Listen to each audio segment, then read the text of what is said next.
Welcome everybody to DA After Dark on the 609 Sports Talk Radio Network. How you doing, Sam? Oh, let's see. My baseball team fired its manager. My hockey team's 3-0 series lead is down to a single game. My basketball team's about to get eliminated. Doing lovely. And it's still only April 28th of 2026. Feels like 2036 at this point. But hey, let's talk about the positive. There is positive. The Dallas Cowboys screw up and hand you a wide receiver in the first round.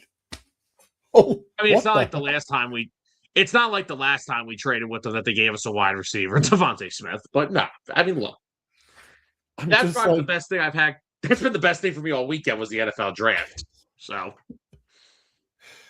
well, in all fairness, I did not, of course, watch last night and did not want to rewatch because I wanted to get fresh take, an understanding of what you thought of that. Because while the draft did not go kind of according to plan, that a lot of people, including the Arizona Cardinals, decided to go, hey, hold our beer, watch this. I do want to give us a lot of credit for last night. I believe last night we did about a 2-hour show, and I think we only brought up the Eagles one time for about 3 seconds. Fair enough. Because we did a fun segment. We did our top 5 value picks of the draft, like which picks we thought brought the most value. Obviously, Jermod McCoy falling into round 4 is the best pick of the draft because of where you got him. And I think Tyler had Mekhi Lemon going to the Eagles at number 20 in his list. I had mine a little more later on in the rounds. But yeah, I mean, of course, Friday night, we're going to dive into nothing but the Eagles draft. Right. And it was, I know that we were on live, and as Tyler, to quote Tyler, nobody saw that coming. What the heck is Arizona thinking?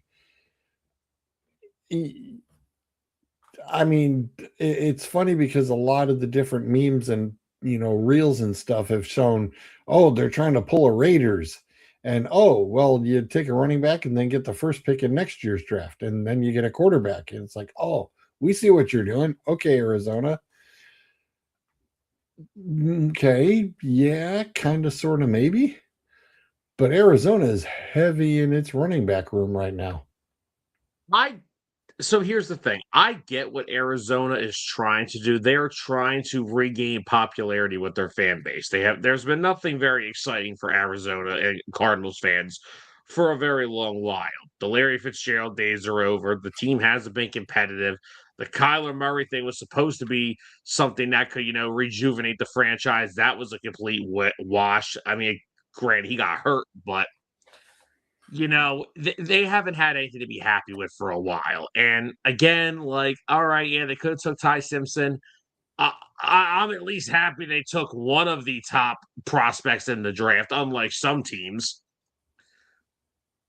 So, I mean, I wouldn't say their draft was great, but I like Jeremiah Love as a prospect. I feel bad for Tyler Algier, who's probably saying, is there a chance I can get out of my contract? Because I want to leave so I can get out from under Bijan's shadow. Now I'm right back in it, and worse. Yeah, when I saw that too, I said, yeah, the guy was literally finally gonna be the guy, and then whoopsie. I mean, how much do you think he's trying to pull off a Nancy Kerrigan, I mean, I would. Yeah, I mean, again, the guy literally thought he was going to a team to be the RB1, and now he's probably the 2, maybe the 3 if James Conner's healthy, because we have to put him in this whole. I'm sorry, James Conner and healthy in the same sentence. Shame on you. Whoa. What? Don't disrespect James Conner. You know what? It's fair. We'll trade him to San Francisco. Okay, that apparently that's where running backs go to stay healthy now. Hey, Cam Akers is available. No. He got released. I don't think we need teams doing. We don't need teams doing that to themselves now. Come on, George. We're being a little too much there. A little too hard. Just a bit. Just a bit. Just a tad. Just a smidge. Just a slight smidge. But let's talk about the elephant in the room, or I should say elephants in the room. how large, how fat do you think I am? Jesus. The Browns, Bills, and 49ers all decided to trade out of the first round. I did some digging. I found out that the Cleveland Browns screwed the 49ers. The 49ers pick was going to be KC Concepcion. And the Browns, in their ignorance, instead of taking the other top two next best available wide receivers on the board, went and took KC instead. And the 49ers went, well, we can bail out of here, because there was nothing that they were interested in. The thing is after Mekhi Lemon went to the Eagles at number 20, that's when the drop-off happened. That's where the drop-off in this draft happened in terms of talent. There was really no one else in the first round that you could chew in and say, okay, this person should be a first-round pick. You could have made the case for a bunch of guys that did go in the first that it shouldn't have. You could have made the case the guys that went in the second that should have went in the first. This was a very strange draft class. Extremely. It was a very it wasn't even that top heavy. Like usually you get like a top heavy draft. There were tiers to this. Now, don't get me wrong, some teams screwed up those tiers, because I'll tell you now, there's no freaking way that you're telling me. I just made a YouTube short about this earlier. If you ain't subscribed to 609 on YouTube, you know what to do. Hit that button. But how is Ruben Bain go? How are there are not 14 players better in this draft than Ruben Bain, and somehow he falls to the Bucs at 15. And here's the other thing that's driving me nuts with the draft now. Why? George, I want to make sure I'm not by myself. I am among this insane thought in my head that to be a good football team, you need good football players, right? Isn't that kind of how this works? Yep. I'm sick and tired of hearing guys are drafting guys because of their traits. What? Like, oh, you mean like short arms? Okay, well, here's going, right? All right, the Giants took Arvell Reese, not because they already have 3 really good edge rushers, right? Well, they think he has the traits to be a good edge rusher. Okay, so here's my question. Why isn't he already that? But he has the traits. So why wasn't he doing it at Ohio State? If he has the traits to do it, why wasn't he? Meanwhile, you could have took what is probably the top 2 best prospect in the draft at Caleb Downs. No, you let him slip to 11 and go to the damn Cowboys. Thanks, Joe Shane. Then you have Ruben Bain, who, he has short arms. Okay. I'm going to do you one better. Don't go to the regular season. Don't even do it. Go to the playoff. When they were on the road at A&M, when they went up against the defending national champions. Go look at every Miami Hurricanes playoff game. Who was the best football player on their team? Ruben freaking Bain. That's all I need to say.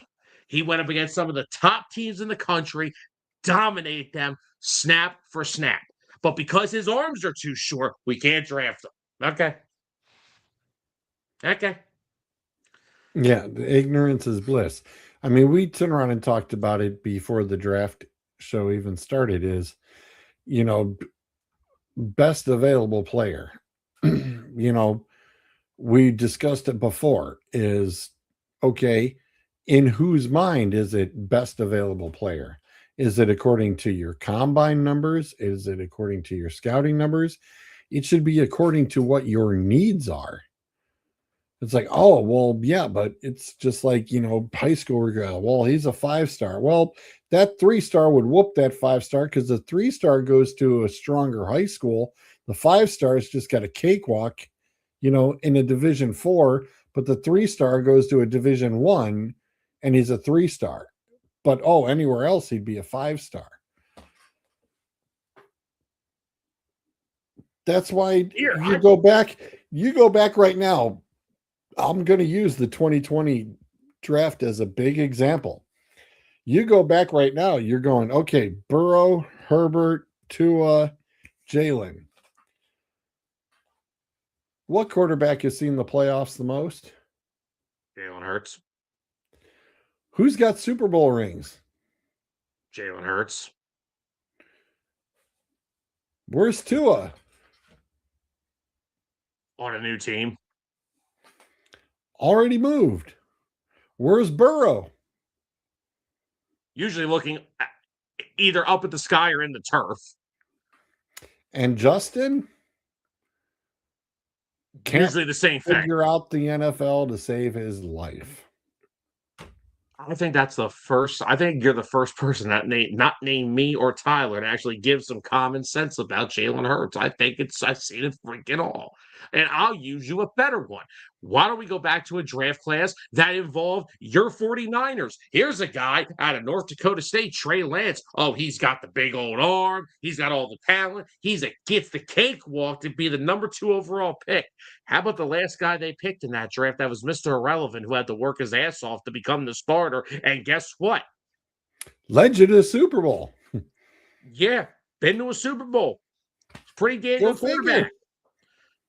Go figure. And Trey Lance is where? San Diego, or I'm sorry, the Chargers. It's okay. Trust me, we still view them as San Diego. It's okay. Yeah. But that's my point. And that's his third team. Something of that nature, yeah. Because I think he spent a little time in Dallas before that. We'll go into the Chargers. Hard work will beat talent every day. Mm-hmm. Just because you have all the talent in the world doesn't mean you use it all. I'll agree with some people. Joe Burrow, of course, is way more talented than Jalen Hurts.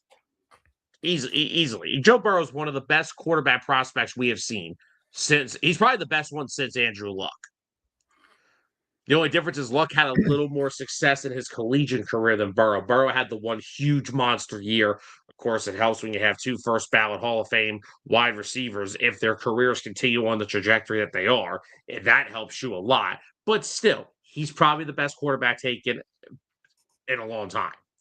He's more talented than Jalen. Justin Herbert. I think Justin Herbert still has a chance to be a top 5 quarterback. He's got all the tools. He's got the arm. He's got the talent. You see it.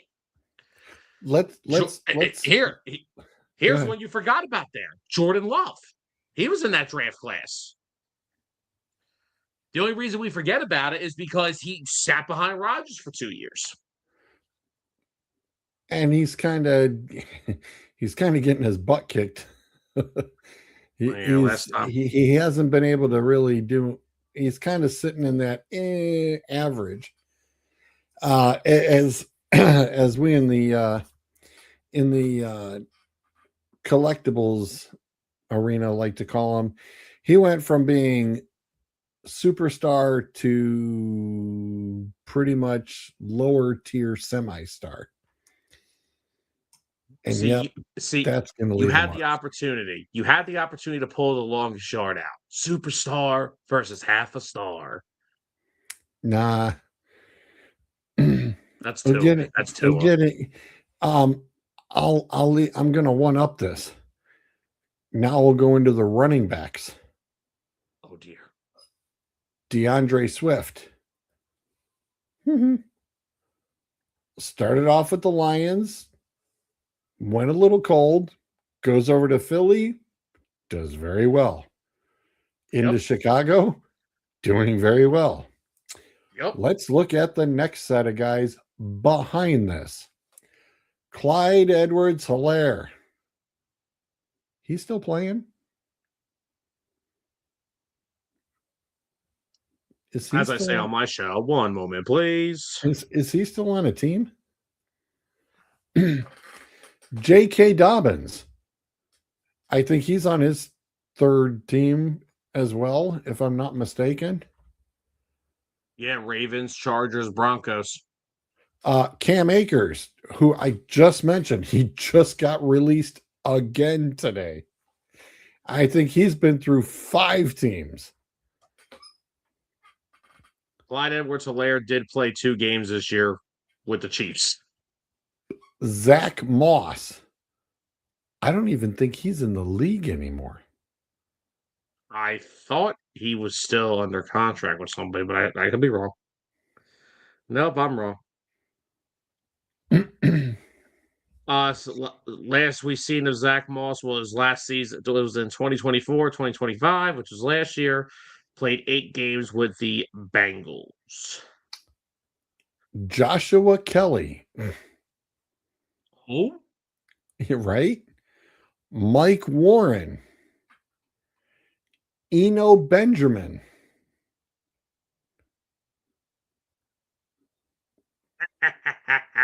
Dustin's comment cracked me up. He's on the Vikings 3 separate times. He ain't wrong. No, he's not. That's the funny thing. Darrington Evans. Are you just making up guys' names at this point? Nope.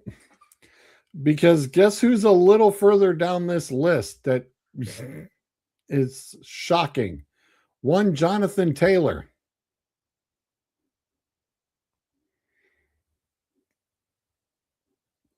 Still one of the premier running backs in the league when he's healthy. And then, of course, Bryce and I know this next guy because we followed him. DJ Dallas. He's only on his second team, but he's hanging. There's also some guy named Rico Dowdle. He's pretty good. He's all right.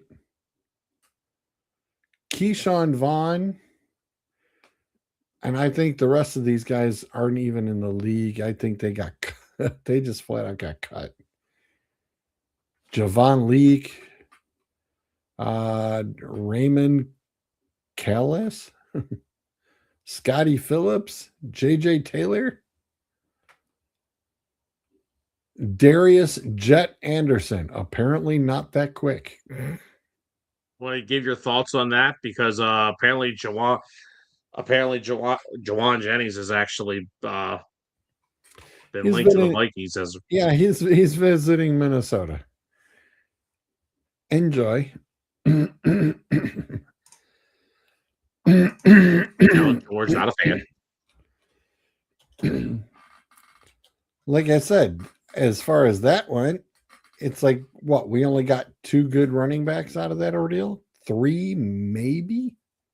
Yeah, Taylor, Swift. I mean, that's it's not too bad.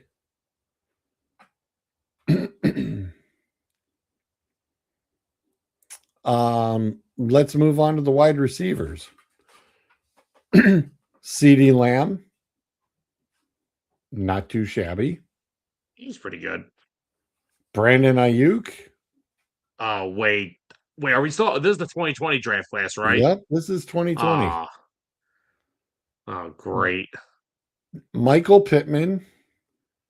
Yay. Justin Jefferson. Oh, no. Jerry Jeudy. Okay.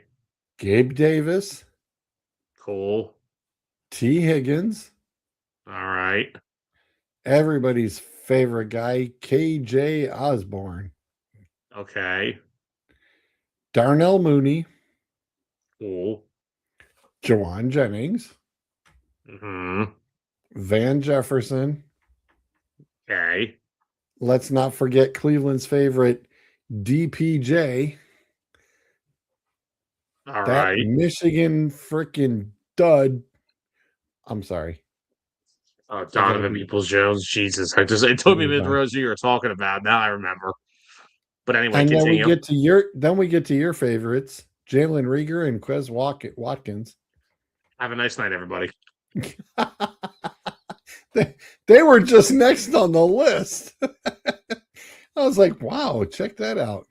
Do you understand how happy I am that I no longer have to worry about stuff like that? I went from Jalen Rager and stuff like that to now I got Devontae Smith, Mekhi Lemon. I actually can trade a guy like A.J. Brown and not feel bad about myself.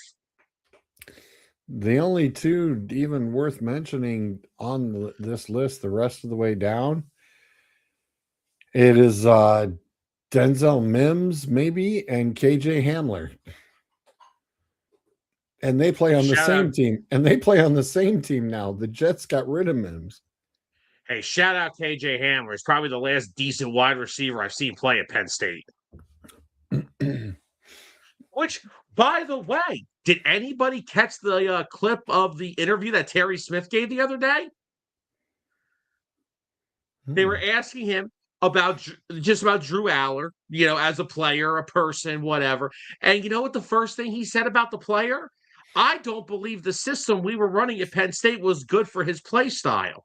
He likes to get the ball down the field, and we were running a short game management RPO type offense. Jeez, Lord and Mary, if only someone else said that. I wonder who. My God. And someone said about like, oh, well, why is Terry taking digs at James Franklin? They should. That was the best. That was the most talented quarterback our school has seen in. Oh my God, I can't tell you in how long. And don't get me wrong, he set some Penn State records. He should have set more. Dustin, you are just tomorrow morning's gonna be rough. Listen, I've recovered from that a long time ago. I got freaking since that draft, I got Devontae Smith. I traded for A.J. Brown, and I got Mekhi Lemon. I'm fine. I'm just perfectly fine. Let's talk about my go back to this current draft.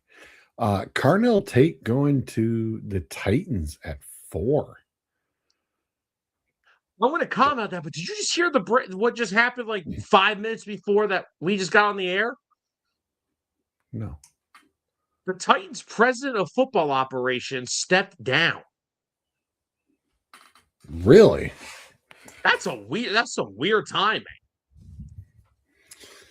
So, well, unless it's a Mike Vrabel situation.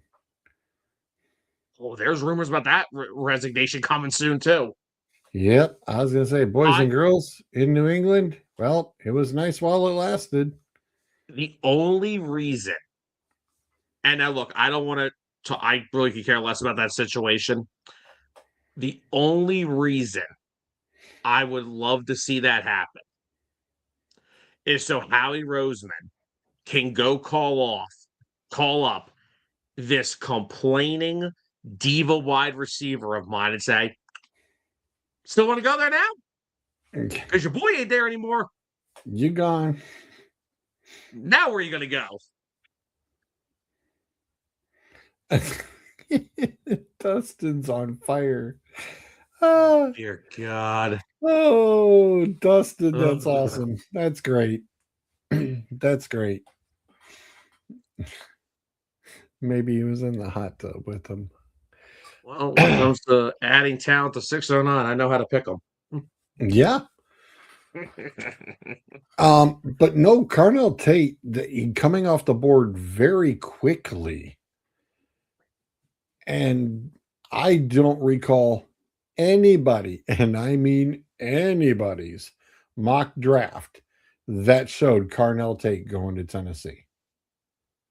No, a lot of teams actually had Jeremiah Love mocked to the Titans, but I will say a lot of mocks did have Tate being the first wide receiver off the board.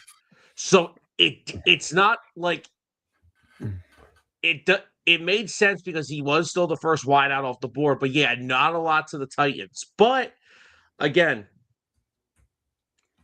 they were looking for a wide receiver to pair with Cam Ward and someone who fits his play style. And Carnell Tate is a guy that you can get the football downfield to. He can stretch the field. Cam Ward's got a big arm and he likes to use it. So it's honestly a perfect type of fit. Yeah, it's the right system. Exactly. I know that is, of course, we all know that was definitely going to be one of the big reasons Cleveland jumped back, was because he got snagged there, because Cleveland was 100% set in stone on getting him. It's a threesome no one wants to talk about. Better have both take a paternity test. Oh dear God, mute. All right, I'm gonna have to mute his mic tomorrow. Thank God we talk baseball only. Oh my goodness. Oh man. Oh boy, we are off to a hot start tonight, aren't we, gentlemen? Now, we talked about it already. Reese goes to the Giants at 5. The Chiefs come up and play flip-flop with Cleveland and take Delane, which I mean, hey, Kansas City's defense needs anything at this point. You started seeing it the Super Bowl against the Eagles. It looked slower. It looked older. It needed some juice. You definitely saw it this past year. You get the top corner in the draft, because that's what Mansour Delane is. He's the best corner in the draft. You get Peter Woods out of Clemson, so that's the heir to the throne of Chris Jones. And now you're going to get him playing next to probably a way more motivated Chris Jones, because Right. no guy wants his replacement drafted while he's still on the team. Right. Especially when you play a premier position like the interior defensive line. So they get him. They go get R. Mason Thomas. I had to think for a second who they used their second round pick on. And I think R. Mason Thomas is the perfect complement on the other edge opposite of George Karlaftis. Karlaftis is a bull rusher. He gets to the quarterback, but R. Mason Thomas is an athletic freak. Go watch Oklahoma's defense this year.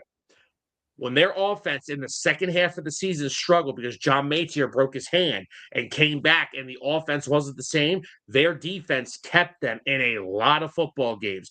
R. Mason Thomas wreaks havoc on teams off the edge. They have and they're still high on the kid Noah Williams, who they drafted out of Cal last year to be their other cornerback. They have rejuvenated that defense, and I hate it.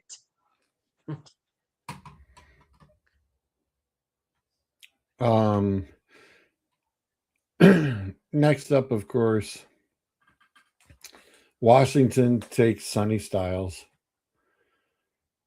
I like it. Yeah. I upside pick. They need something. It's to learn from Bobby Wagner. The Saints going with Jordan Tyson, going with a wide receiver. That's, they kind of keep wearing out a number one guy. So yes, I definitely think that this will help elongate Mr. Olave's career a little bit more. We talked about it after free agency that the Saints had a strong foundation to start. Mm-hmm. They've over the past couple of drafts, they drafted both their tackles with Tylisi Fuaga and Kelvin Banks. They added to the interior of their offensive line in free agency. But we said when it came to the weapons, they had a foundation, but it wasn't complete. Of course, you signed Travis Etienne.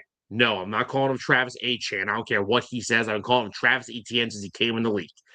Yep. So you bring Etienne in, so you already have a solidified run game. you had a foundation started at least with pass catchers. Olave's a good starting point. Jawan Johnson, who is actually a former wide receiver, converted to tight end. He's had a very solid career in the NFL. However, it's a little you're light on that side. So now you get Jordan Tyson, who easily could be, if he stays healthy, the best receiver in the draft. Not saying I'm not taking anything away from Cardell Tate, Mekhi Lemon.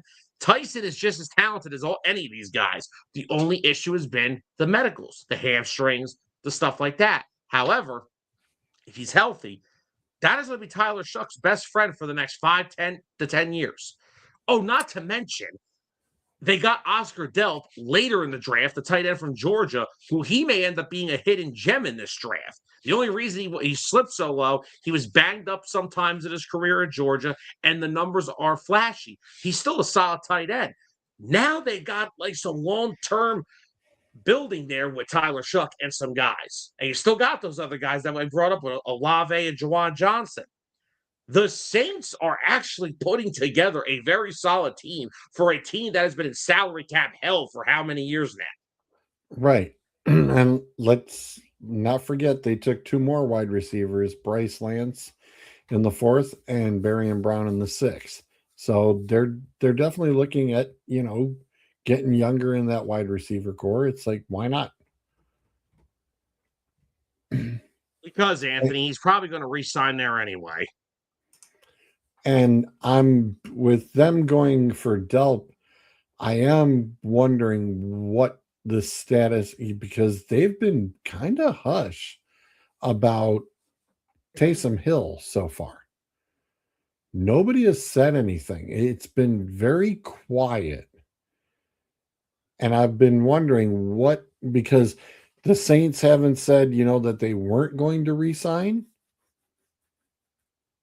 So it's real interesting to see what's going to happen with him.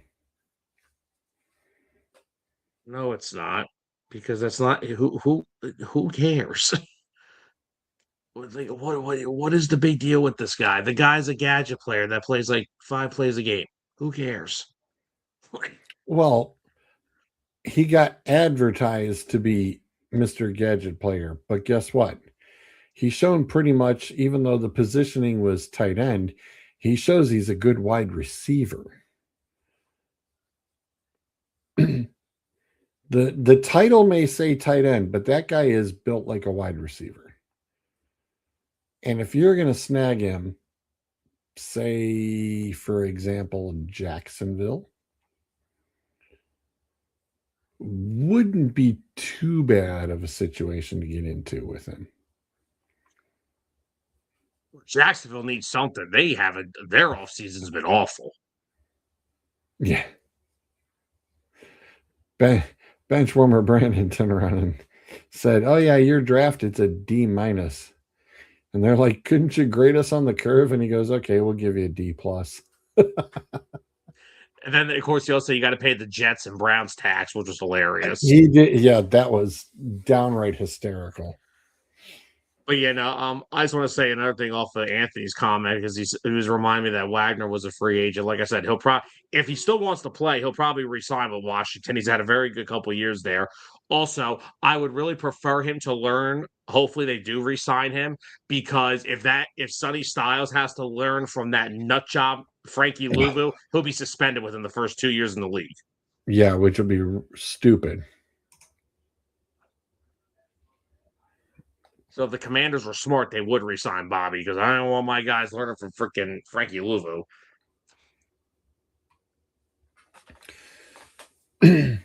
Now, I did turn around and I have thrown the invite out there for a buddy of mine to pop in a little later to cover his opinion with the Browns.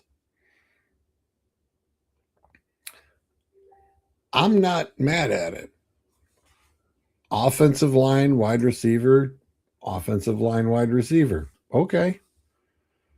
I'm kind of good with that, because you're addressing the wide receiver issues, but you're also addressing that offensive line, which has been atrocious. And when everybody said, "Oh, the whole offensive line is all free agent," bye-bye. It wasn't a Deuces. bad thing. See ya. It was not a bad thing, peeps. It was No. atrocious. If you can And, find and get better, you find and get better. yeah. So what did they do in free agency? They traded for Titus Howard, so he'll play right tackle. They signed Zion Johnson, who was one of the best guards available on the free agent market. You sign Elgin Jenkins away from the Packers, he'll play center, and I'm assuming Tevin Jenkins will compete for the right guard spot because they re-signed him. And then you draft Spencer Fana, who was the second best tackle in the draft. I think he could be first. Then you draft Casey Concepcion, which I do not understand the Yeah, backlash they're getting for this. Let me that explain this. the drops. It's because of the drops. It doesn't matter. He was still going to be a first round pick. Every mock draft had him going in the first round. But do you know what he does provide you? He provides you with explosiveness. You need somebody that can affect the football game. Yeah, Football and I is a think play-by-play game. One play can make your season, one play can break it. KC Concepcion is a wide receiver that could win you a football game in 4 plays. He could have Sam 3 catches for 130 yards and 2 touchdowns because that's the type of player he is. and I don't disagree. And in fact, I even said if you can sit there and have Judy on one end, Isaiah Bond on the other, and KC through a slot, who you gonna go? Who you gonna where you gonna go? Because guess what? You got speed everywhere. And you drafted Denzel Boston. Yeah, Boston. Yeah, exactly. You got Boston too. Good Lord, a four-man wide receiver stretch. Eeny, meeny, And miny, have we talked about and Harold how Fanning far yet? Boston fell to their laps. We were talking about we thought Boston was going to get picked where they took KC. When Yeah. we were on the show Thursday, 100% when it came to that Browns pick, I said it would be Boston or Connor. And then they came out and went, nope. And they still ended up getting Boston. What the Browns did in this draft was probably get their wide receiver core for the future. Boston is the complete opposite of guys like Concepcion. He's going to come in. He's a 6'4", big body receiver. He's going to catch a lot of balls he's going to high point a lot of footballs. He'll be great with the 50-50 stuff, great red zone target. Jerry Jeudy, he's your possession guy. He's going to give you the intermediate routes. He's going to do all that. Casey's the guy that could change an entire game with 2 plays. You still have Harold Fanning at tight end. Oh, by the way, don't forget Quinshawn Junkins had a really strong rookie year before he got hurt. And now that they've rebuilt that entire offensive line, like I said, we talked about this last night. The Browns are going to let Shedeur Sanders have a shot to be the quarterback. I agree. And they are giving him the best shot to do it. Because I think Todd Monken will be a fine coach. I'm not saying he's going to be the best coach, but now with the amount of talent he has been given, and also the amount of talent he is inheriting from previous years, because Cleveland, they nailed the draft last year too, especially on the defensive side. And even in this draft, we're talking about the offense. You still added Emmanuel McNeil Warren in round 2. He should have been a first-round pick. The Browns got literally 4 guys in Boston, Concepcion, Fano, and McNeil Warren. All guys are going to be day 1 contributors. And don't forget about Austin Barber, who they took with their next pick after McNeil Warren, the tackle out of Florida. The one thing I like about what teams are doing, even if Barber doesn't become a starter in this league, I like what Cleveland did by taking him. It's depth. Exactly, because here's the thing. I think a position that teams really need to start valuing is the swing tackle in case one of your guys go down. The Eagles have been doing it with Fred Johnson over the past few years. That's why they traded for him back when he left for Jacksonville. The Browns possibly could have Barber be that swing tackle. The Cowboys did it in round 4. They took Drew Shelton out of Penn State, which breaks my freaking heart. But teams are starting to prioritize having, yes, we need our 2 tackles, but we need to have a swing tackle, a third guy that if one of our tackles go down, we could plug this guy in and at least be serviceable. I just think it's hysterical that when I heard, hey, they got Justin Jefferson, I was like, wait, what? And then I had to look Oh him up, yeah, and I'm that going, oh, okay. I was like, wait a minute, we really improved the wide receiver room. Hang on. But let me get to that Cleveland elephant in the room. Just as bad as Pittsburgh scratching their butts, and the Rams are really scratching their butts, going, what in the blue hell were we doing taking a quarterback in the first round? if And I had to give it we said that's Matthew Stafford's replacement. it better be. And especially you drafting him that high. I mean, yeah, granted, it wasn't your pick, it was Atlanta's, but I mean, damn. Okay, who did you hear was looking to take Ty Simpson in the first round? I don't recall anybody. Well, the smoke screen was Arizona, but the fear was that there was going to be a potential of them trading back into the first round late to go and get him after taking Love. Then the Rams kind of spoiled that. That's what the talk was, because some people in the beginning of this had them like, oh, they're going to take him at 3. I would fire every single football executive in my building if you took Ty Simpson number 3. I fire everybody. If I was the owner, I'd say I'll run the whole draft by myself. So the rumors were that not only were the Cardinals going to take, again, they took Love, but the rumors were they were going to try to come back into the first round and take Simpson later. So that's why the Rams did it. But again, you got the 13th overall pick from a Falcons team that wanted James Pierce so badly last year. They gave you a first rounder. Go maximize that. Go win another Super Bowl. The Rams don't have a weakness on their team right now. I think we can agree, right? They're not a Right. weak team. So whatever you would have done, if you would have took Mekhi Lemon, holy crap, you're a mismatch. But if there's 2 things that I could give advice to teams, is the Rams. Don't take a quarterback in a win now Super Bowl window. And to the Steelers, love you guys. Don't call a prospect unless you are on the clock. Don't be surprised that the Falcons. Yeah, I would not be surprised at all. The Falcons will be tanking for Manning. Whoever. It was very confusing to hear that this Taylon Green kid got drafted by Cleveland, with Cleveland having so much heavy QB situation, and knowing that the one that's going to sell the tickets versus the kid who nobody knows what to do with in Dylan Gabriel. I expect Gabriel actually to be moved before preseason starts. We did our draft winners and losers, and I actually had a couple players on my losers. Dylan Gabriel was one of them because he's definitely going to get moved. There's nowhere for him now because you got Watson coming back, Shador's there, and now Taylor Green. And Taylor Green, he's an inconsistent passer. He's a hell of an athlete, though. The biggest concern, and the only reason he's such an erratic passer is everything's 100 miles an hour with him. He's not learning to put that touch, but Right. he's not a bad prospect to take a flyer on. Also, real quickly, I want to respond to Anthony about the Bengals taking 2 centers. They took Connor Lew first out of Auburn. The only reason Lew fell to where he did is because he tore his ACL in October. But when he's healthy, he was probably one of the top centers in the draft. And Parker, the one out of Duke, I believe is the other one they took.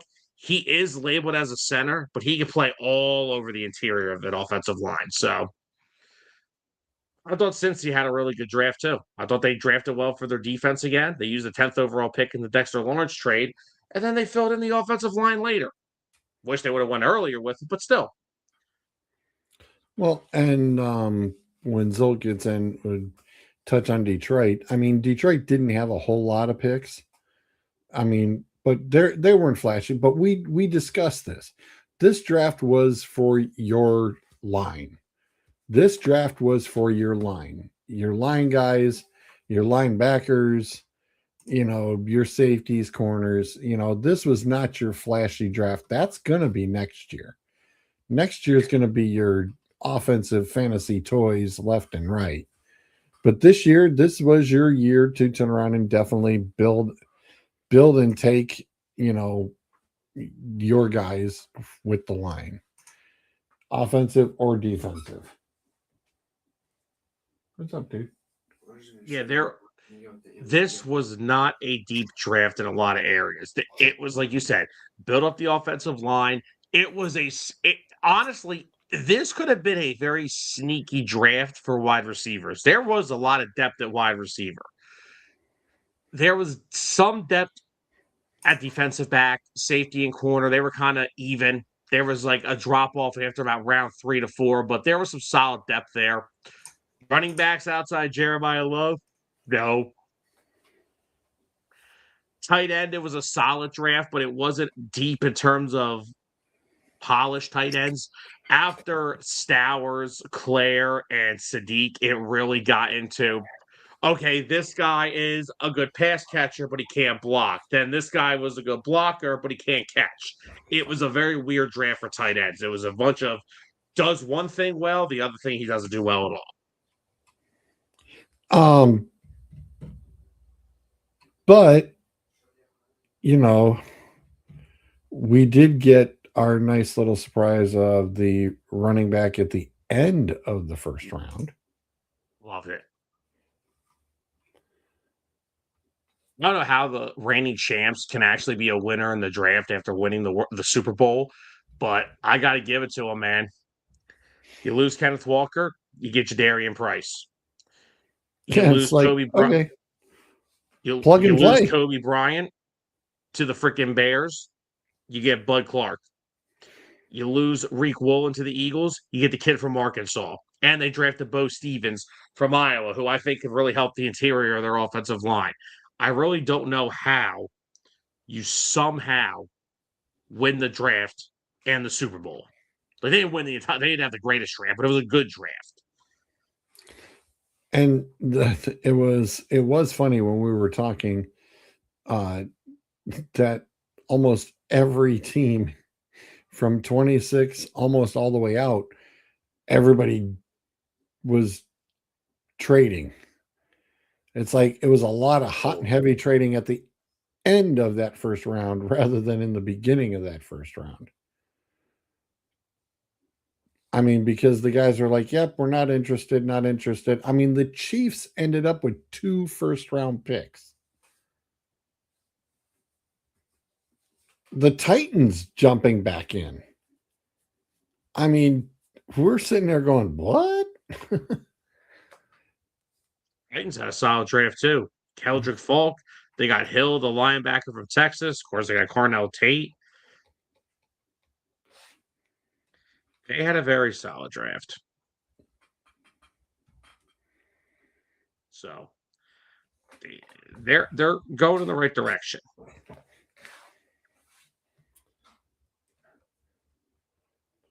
And I'm surprised they didn't really address the offensive line as much as I expected, though, because their O line last year was not good.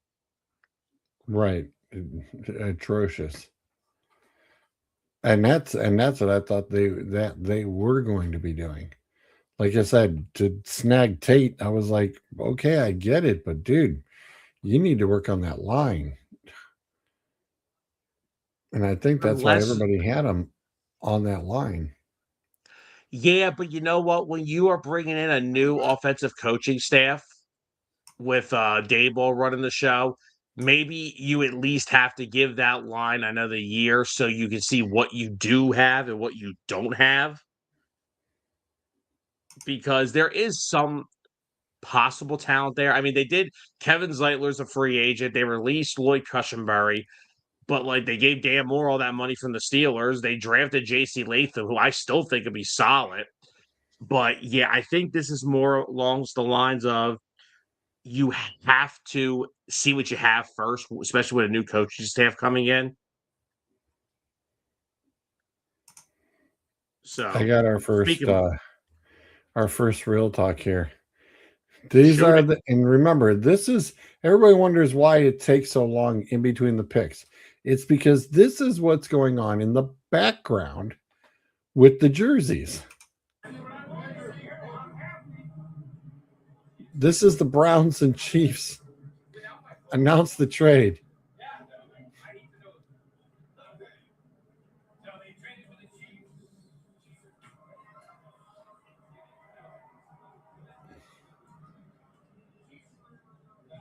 I must love when guys get traded. Now, the one thing that I was wondering when you see that is why the two machines? I mean, you only need one for the press when you turn around and you've got it. When you go see the commissioner, you only need one jersey. What's with the I two guess jerseys? I guess it's safe just to have a second machine, man. I don't know. Why there's two jerseys, I don't know, but I can tell you, maybe it's just smart to have that second machine in case, God forbid, you know. Oh yeah. Like I said, I just thought it was real interesting that they had two, why they were going with two jerseys. I thought that was very intriguing. I was like, huh, Yeah. okay, fair enough. While we're here, I wanted to bring this up. Have you seen, now, for those of you who have seen the slap competitions, you ain't seen nothing yet.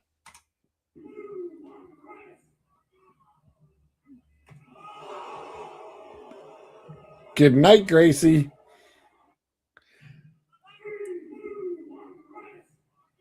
What in the world did you just show What me? in the Sam? But yeah, I'm Sam. Nice to meet you. this is in Australia. This is a real thing. This is a real thing, and it's RMC. It's a run. Oh darn it! I had it and I lost it. RMC Australia. I forgot. Do, do, do, do, do, do, do, do.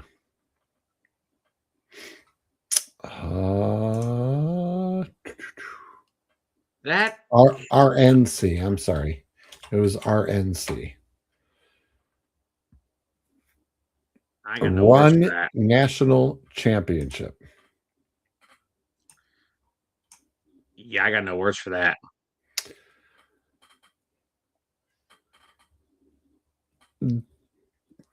It's basically running back versus linebacker kind of thing. Each guy gets a chance to hold the ball and try to knock the other guy, well, knock him on his ass. Or as we just saw, they'll knock each other out. Yeah, that's And this was being done on the underground. And of course, as you can see, it's now legit. well, that's It is something. now legit. And they and look, they do have a combine for it. They have a combine so I can run into a freaking behemoth and knock myself silly. Right? Unreal.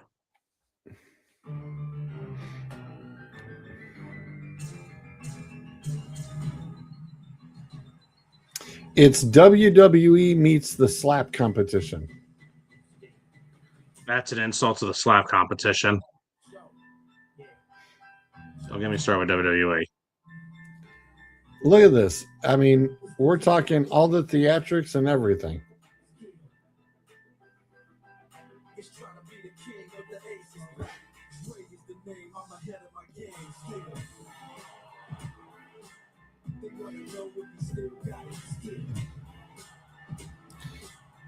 I mean, that guy didn't even take off and he knocked the dude down.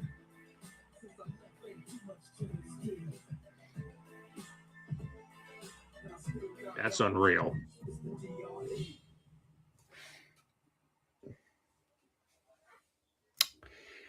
Yeah. Initial thoughts, sir. That looks like it freaking hurts. Oh, the comments on the reel are beyond ugly. The one that jumped out at me right off the rip was CTE. Your table for two is calling. It No, was no, not lambasted with CTE slams, big time. no. That's not table for two. That is table for 2,200,422. Yeah. I'm sitting there going, yeah, how about no? This is one of those, oh, hell no. Yeah, no, that's a no for me. I mean, and Sam, if you look at the little advertisement thing right here in between these letters, it says something about something in brain and shows a picture of the brain in the head. And I'm sitting there going, I'm sorry, who's the sponsor? I'm Oops. just waiting for when Concussion 2 starts casting. Where is oh they showed who the sponsors were.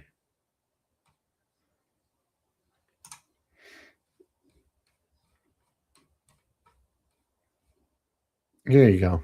Here's your sponsors. Energy drink,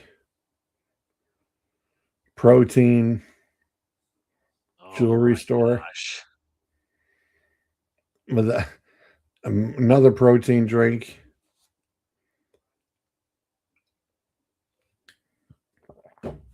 That sounds about right. Not your high prized sponsors, that's for sure. Definitely not. You know. Definitely not. So yeah, just show you a few of these. CTE has entered the chat. So the mouth guard didn't help. So did they both win or lose?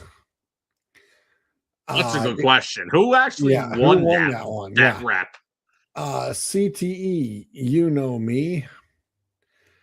Is this the Tua experience at Dolphin Stadium? Homie was throwing up gang signs.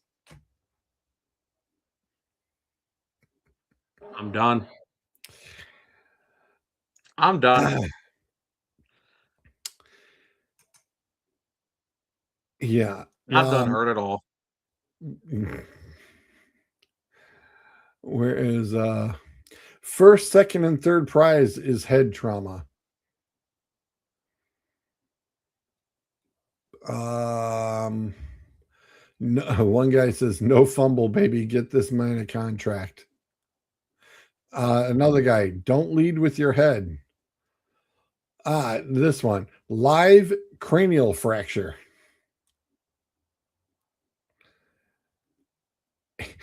In the UK, we call this Wednesday night rugby training. So that's what Jordan Mailata was doing over in Australia. One guy does ask, why not just put pads on for some type of safety? Did I find something worse than the slap fights? Yes, you did. Yeah, I like the slap fights that could hurt, but this could damage you in a lot of ways. Yes.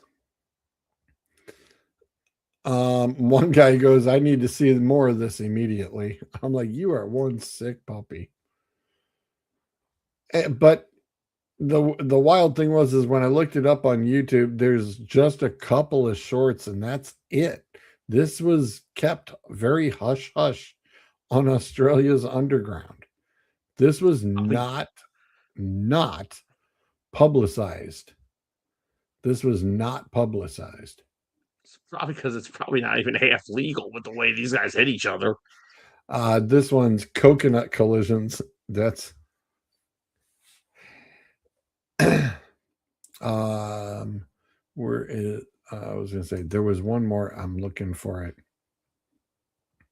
The one guy said something broke. Where is it? Where is it? Where is he? Where is he? 2 concussions for the price of 1. There it is. 2 concussions for the price of 1. Oh my gosh, this is. And you know what the crazy thing about this is? This is probably just going to get more popular.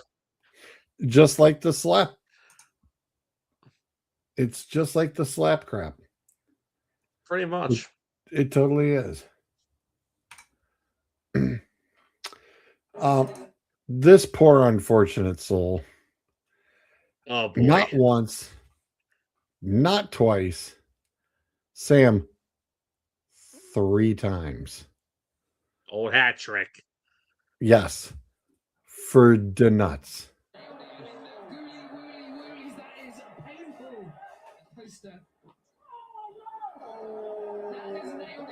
That's number 1. That's number 1. Now, I don't know much about cricket, but that's like baseball to the nards. Bro, wear a cup.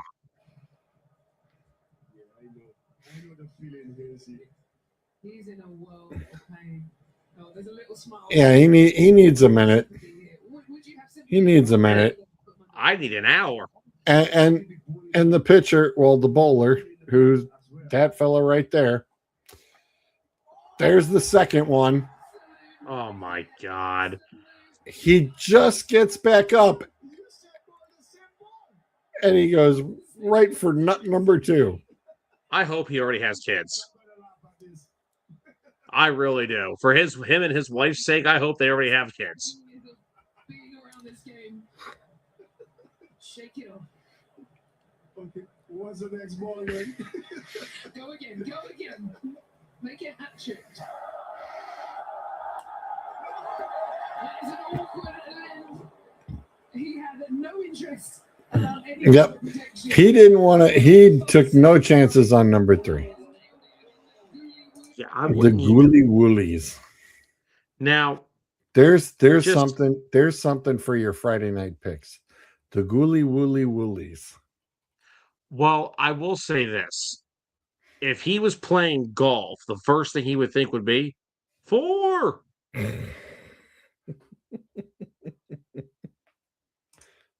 For sure.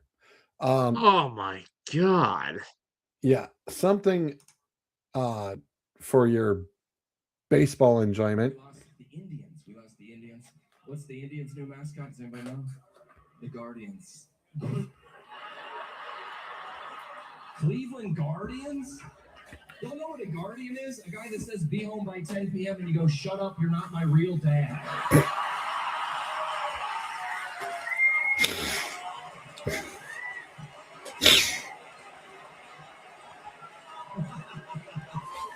Who are y'all playing? The Cincinnati Stepdads? Who are y'all playing?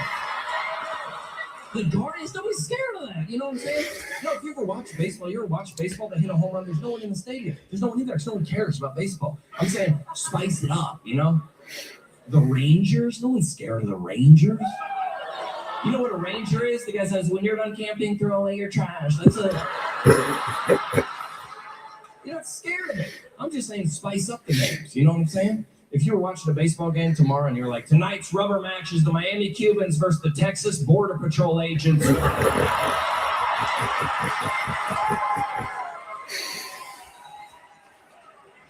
Don't tell me you wouldn't watch the Virginia Vegans play the St. Louis Slaughterhouse employees. We lost. I can find them, man. I don't know how, but I find them.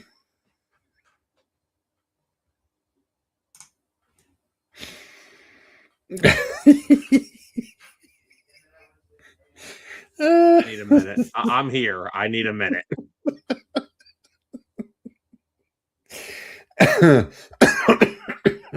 I figure you and Dustin would definitely get a kick out of that one for sure.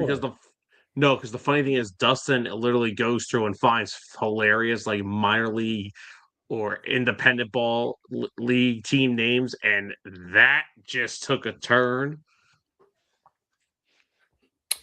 Yep. That one truly went out into left field. That When I went found that, I beyond said, left. yep, I have to bring that one up. I had to. Absolutely had to. Yeah, I got nothing. I got nothing. Oh, Well, oh man. if this holds up, it looks like the Sixers will force a game 6 back in Philadelphia. They're up 111 to 96 on the Celtics with 1:30 to go. Oh. Who else is playing right now while we're doing live Knicks. updates? The Knicks are up 64 to 48 on Atlanta. That series is tied at 2. And the Spurs and Trailblazers tip off at 9:30. So they'll be getting on their way any minute now. Spurs lead that series 3 games to 1. What what do we got as far as hockey? One moment, please. Okay. We have the Sabres and Bruins tied at 1 in the just that game is in the third period. The third period looks like it just got kicked off. Buffalo leads that series 3-1. Dallas and Minnesota are currently tied at 1 in the second period of their game. That series is tied at 2. And of course, Anaheim and Edmonton puck drop at 10 p.m. Eastern. Ducks lead that series 3-1. And we got anybody clinched so far over there? Not that I believe so. I was gonna say Nope. didn't think we were itching too close to anybody just yet. Now we got a couple teams with 3 wins in their series that we're waiting to see what happens, but just for S and G's, as you like to say. Tomorrow night, of course, we have Flyers Penguins game 6. That puck drop is at 7:30. If the Flyers lose that game, the Penguins are most likely going to win the series. I don't see Philly winning that game 7 in Pittsburgh. That is hostile as it gets. I'll tell you something. We have a 7 p.m. puck drop in Tampa. Series tied at 2. That Lightning and Canadian series has been exciting. That's been some good hockey. And then, of course, we have my favorite postseason series, the expansion series, the Mammoth and the Golden Knights. Yeah, how's Utah doing? That series is tied at 2. Puck drop 10 p.m. It's 10 p.m. It's 10 p.m. start times are killing me. Touche. Yeah, well, I mean, for us East Coast, of course it will be. There ain't no wrong with having a 2 o'clock hockey game in California.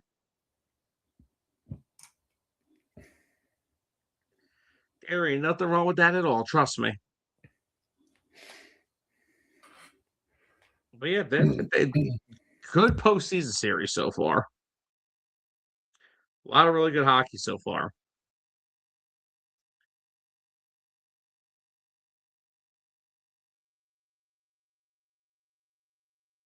Yeah, I don't think anybody has clinched just yet. Oh, wait, yeah, we are. We were wrong. We do have a team that clinched already.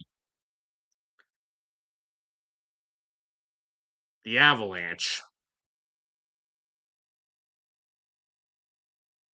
Oh, I'm sorry. We were really wrong. We had 2 teams clinch already. The Avalanche swept the Kings, and the Hurricanes swept the Senators. So we do have 2 teams waiting we have 2 teams waiting to see what the outcome will be. I know the Hurricanes played the winner of the Flyers and Penguins series, I believe. So if my Flyers win, that's going to be a tough one, but So yeah, we were wrong. 2 teams clinched. All right. Avalanche and Carolina. They swept their series, but that's Yeah. Colorado. I figured the Avs would. You know what I absolutely cannot understand? I think personally the Flyers actually. I'll look at the stat What's up, lines, Noah? and I'll look at Travis Sanheim, and I'll look at Jamie Drysdale, and I'm like, wow, we actually have defensemen that put up some points now. Because you put up like 30 to 40 points as a defenseman. That's pretty solid, right? Then I go look at the Avalanche's stat line. Cale Makar is a defenseman. He's putting up points that a winger puts up. Guy's at 90 points. He's a freaking defenseman. Yep. Got his rookie card right there. Him and Nathan McKinnon are my 2 favorite players in the NHL.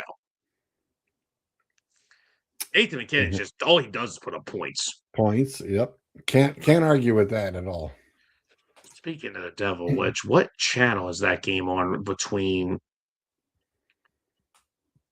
What channel is that game on? I'm about to flip that on real quick. What's going on, By the Noah? way- Good to see you. If Philly beats Boston in the series, what does that mean for Boston? We're only nothing. what? They're We're still only just Boston. A few weeks into the season. It doesn't mean squat. Nah, these all about the Sixers and Celtics series. Oh, I mean, Anthony, Boston's still Boston. That's if the Sixers somehow came back and beat them, what are they going to do? Blow it up? Trade Jaylen Brown? Trade Jason Tatum? No, they'll come back next year and they'll probably still dominate. Noah, after 114 pitches last night, ironically, Bryce says his elbow feels good. He feels fine. His shoulder feels good. His arm feels good. I do not anticipate, if at all, him pitching through the rest of the week, possibly Saturday. If he does, he should not pitch. I think they should wait him a week, but we'll see. We will have to wait and see. Yeah, someone his age throwing that many pitches, that's a lot. It is a lot. But the Sailors did get the win last night, 7-5. Carter came in and got the save after Bryce went the full 6. So that puts the Sailor JV at 5 wins for the season. Very which nice. Is pretty good. Very nice. Very nice. Oh, no, they're not. They've actually been a mismatch for the Knicks in this series. I mean, the series is tied at 2. I know the Knicks are up by 16 right now, but the Hawks, they can match the Knicks with a bunch of wing players that they have. They actually have been a very tough matchup for New York. I know tonight's not going their way, but I mean, it's got a whole half of basketball to play. And today's NBA, you hit 3 straight 3-pointers, you're right back in the game. Go ask the Warriors. They did anybody can hit 43 in a row. Wait. Whoa. 43 in a row. What are you talking about? Sorry, I was just trying to pull that nice schneid ribbing on the blow up of points that a certain team let another certain player just ransack for a lead, bypassing Kobe's total points. Not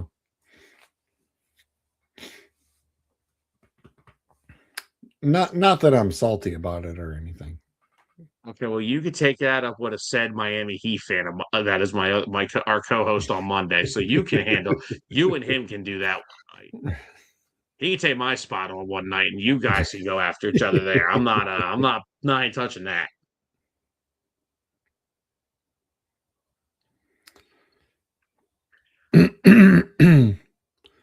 Well, I wonder where our a third amigo is. No, I don't know about Quinn Snyder being fired. They got off to a slow start. I mean, they were under 500 for a decent part of the first half of the year. Then they make the trade for Trae Young, and then they started to play great basketball. I don't know if I would fire Quinn Snyder off of this year. I think he's actually done a very good job. I don't know if you have this team next year and maybe something doesn't go your way, maybe. But you just got rid of Trae Young. You chose to go and build around your other young players, which you have a lot of. Johnson's is a beast. Probably one of the best players in the NBA that no one talks about.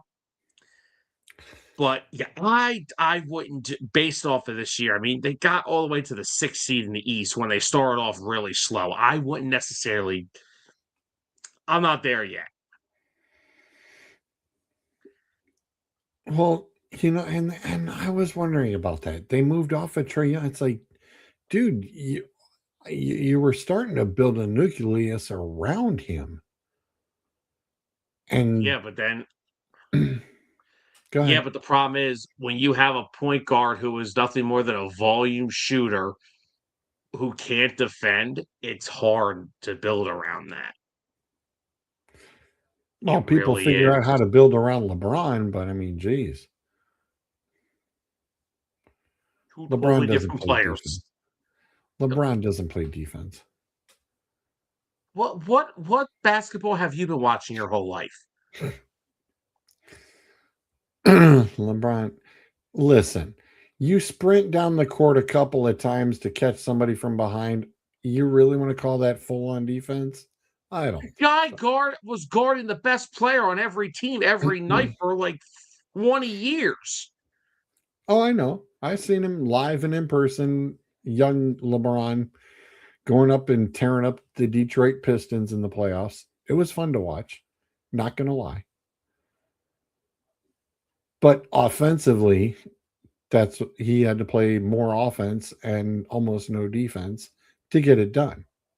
No, and that game did go to overtime too. No, and George is old enough to remember when the first basketball was ever made, for Pete's sake. That's where we're at with him at this point. Dang. He was there when the first basket was made, and it was still the freaking. Mm-hmm. Well, what do you mean the guy doesn't play defense? He was the best. He was one of the better defenders in the league for years. What now? Because he's 41 years old and he's not okay.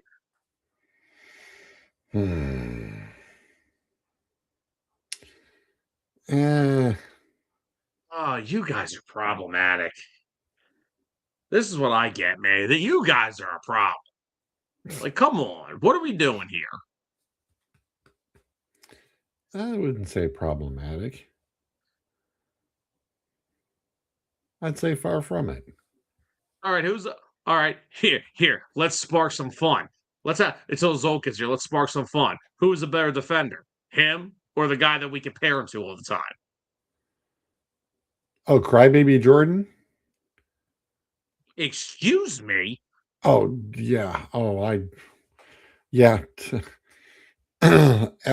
Remember, I'm a Cleveland fan by birthright. Remember, all he did during that Cleveland series is whine to the refs like a little bitch. He was nothing but a crybaby. Crybaby Jordan. Wow, this took a turn for. This took a turn where I didn't expect it to. Anthony, it's possible that he can be back. I think Austin Reeves is coming back, so I think Reeves is back. If I'm not mistaken, I believe Austin Reeves is back already. Is coming back for the Lakers. Well, I can tell you one thing, that the Cleveland folks have been kicking and screaming about how wonderful the series is going against Toronto. And I said, well, what you going to do?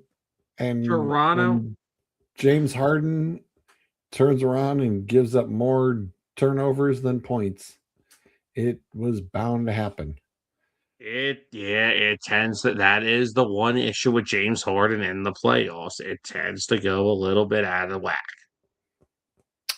Noah, this is probably coming up on my 10th. Later on this year, it'll be my 10th year.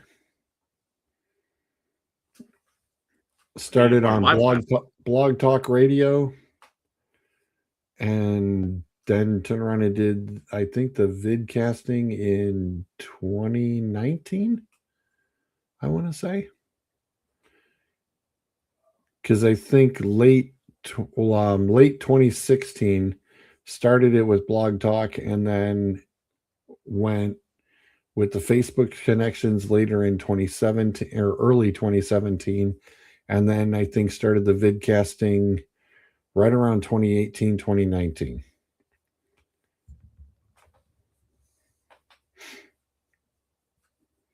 So that's how long I've had it. And it's been the original name with Dueling Aces, although right now we've got a little swerve on the name with it being Dueling Aces After Dark.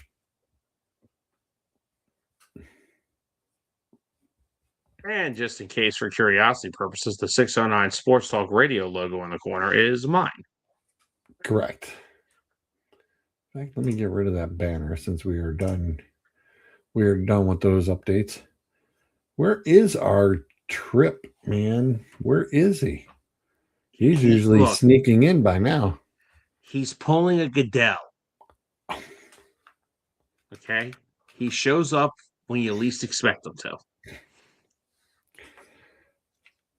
Well, hold on.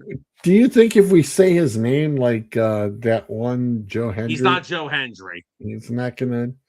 So no Dave Zolt, and he's not gonna just appear unless he's gonna pop in here with blonde hair all of a sudden. Which, with Zolt's case, that's very damn near impossible. Well, actually, that is Zolt's hair color. His when he had hair, yes, his blondish brown.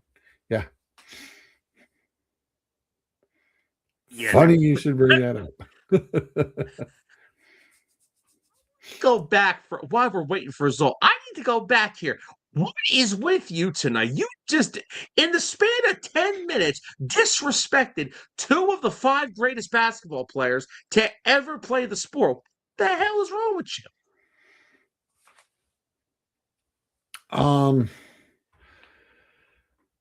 Hey, man.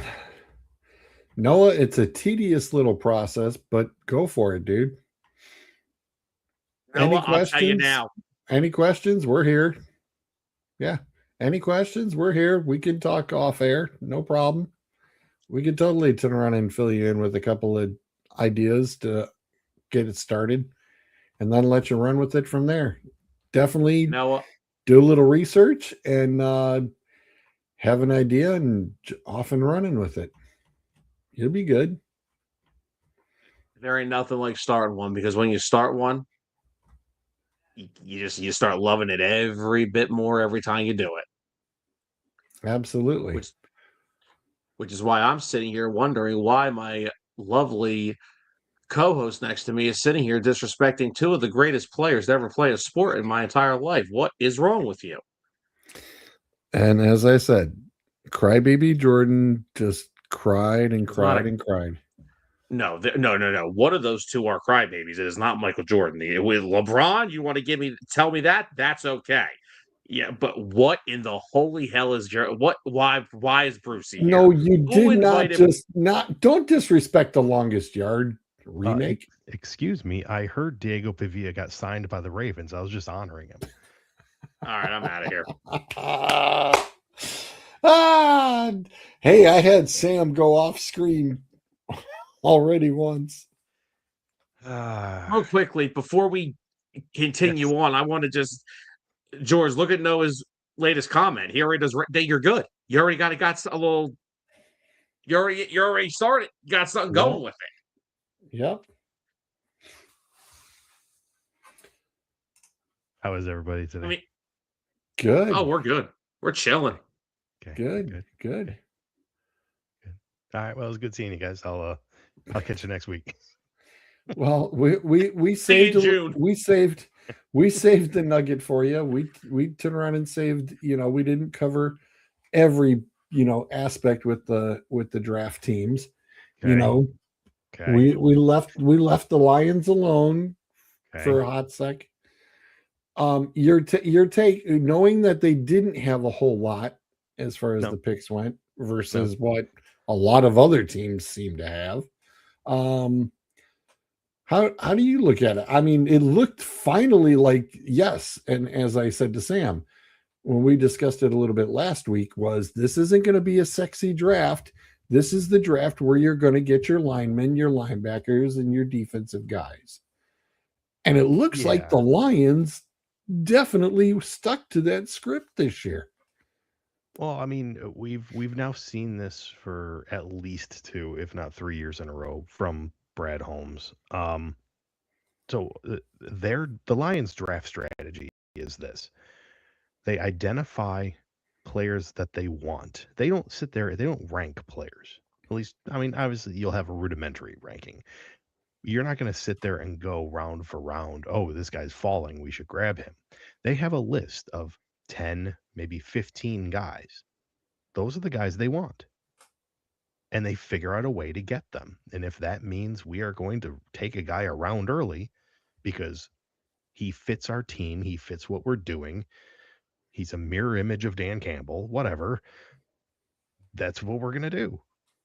And that's how you end up taking Blake Miller in round 1. I mean, literally, this is a guy who has missed 2 practices in his college career and was pissed that he missed both of them. They asked him how, when was the last time you missed a game? He couldn't remember. He's like, I know it wasn't college and I didn't miss any in high school. So I'm assuming probably junior high. Wow. So should we be concerned that he may have CT that he can't remember that? We'll worry about that come camp. I'm glad you brought up Blake Miller first. I wanted to ask you this since the pick. Are you surprised it was him and not Monroe Freeling? No and yes. Honestly, if you had asked me 2 days before the draft, I would have been very surprised. We started to hear like the last day and a half leading into the draft that not only was Miller the guy that they wanted, they were willing to move up for him. Okay. It just kind of turned out that they didn't have to, and they just risked it. Like I said, very much their guy. They're 100% locked in on not just a tackle. They kind of wanted a right tackle. Sewell's moving over to left. This has been the plan since they decided that Decker wasn't coming back, and this is it. So I think they've got their bookends, and the middle they're going to kind of muddle through. They've got guys that they like, but there's some questions there. Anthony, he will not come near any facility run by the Philadelphia Eagles ever again. But like I said, I will find it very funny if he still wants to be traded to a certain place if a certain somebody has to resign because a certain somebody doesn't know how to keep it down.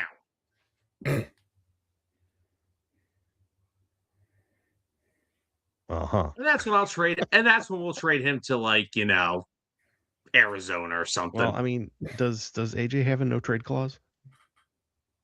Well, then he's going to go where he's going to go. If they've got the deal with New England worked out, then he can go. I don't care if he wants to go there, that's fine. But guess what? If for some reason Vrabel ends up resigning, because there are rumors of that being a possibility, yeah. And then all of a sudden he says, "Oh, I don't want to go there, but I don't want to play really anywhere else." You know what? Now, because of drafting Mekhi Levin, okay, go sit home. Go sit home and read your books that you read on the sideline all the time. So, like I said, I mentally checked out on this AJ Brown thing a long time ago. We heard all off season the Eagles were going to attack the draft as if he already wasn't on the team, and clearly Right. did they? I mean, it's been weeks and weeks now. It's like we know he's leaving one way or Yeah. the other. We might not know the See my draft picks destination. and call it a day. Yeah, I've been off of exactly. him since somebody claimed he was a top 10 wide receiver. He is a top 10 wide receiver. You No, put he's Debo Samuel, who is as fat as Trent no, he's Williams, not. ahead of him. What are we talking about here? I'm not. Look, see, somehow you see, this is what you do. This is what you do. I try to get off of something, but then I'm you pull me back into something. back, baby. I'm back. I am back on day shift. I am no longer on the night shift. I am slap happy today. I can't help it. I don't know why you guys drafted a wide receiver. You still got your big money guy coming back. Oh, wait. Never mind. He's probably driving 100 miles an hour out of San Francisco. Good riddance. I hope they sign Debo back after they release him. I really do. So do I, actually. I actually Of wouldn't course- mind it one bit. I won't mind it one I mean, bit. yeah. I mean, when Trent Williams goes down, you got somebody you can plug in. Well, you can plug it for George Kittle until he's healthy too. He's about the size of a tight end about now. Anthony, don't hold your breath. Yeah, that's Sam, After- I said it. I said it during your show. I said it. It's like they're just gonna run 5. Let's go. No. there It'll may be a playbook for 5 quarterbacks on the field. There might be. yeah, it's Dylan will see the trading block by June 1. Hey, They maybe went he looking- can go play tight end. You know, I like was gonna Taysom say. Hill, because I've heard if you suck at quarterback, you might as well suck at every other position too while we're at it. No. See, they've been looking at tape from the Saints, and they're like, you know what? We're gonna run 12 personnel. We're gonna have quarterback under center, quarterback at each tight end spot. Maybe Well, we'll line- maybe we'll line one up anything's in the better backfield. than Dave and Joku. Eh. I mean, Gabriel can't do any worse than that. The bar is really low there. Is it low enough where Diego Pavia can't walk under it?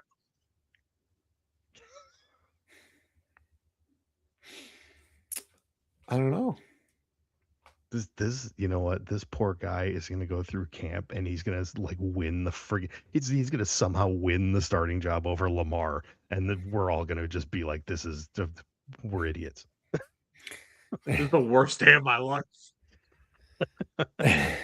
He's gonna end up having a better career than Mendoza, and he's gonna bring that damn chain back that said I was right. Heisman voters, you suck.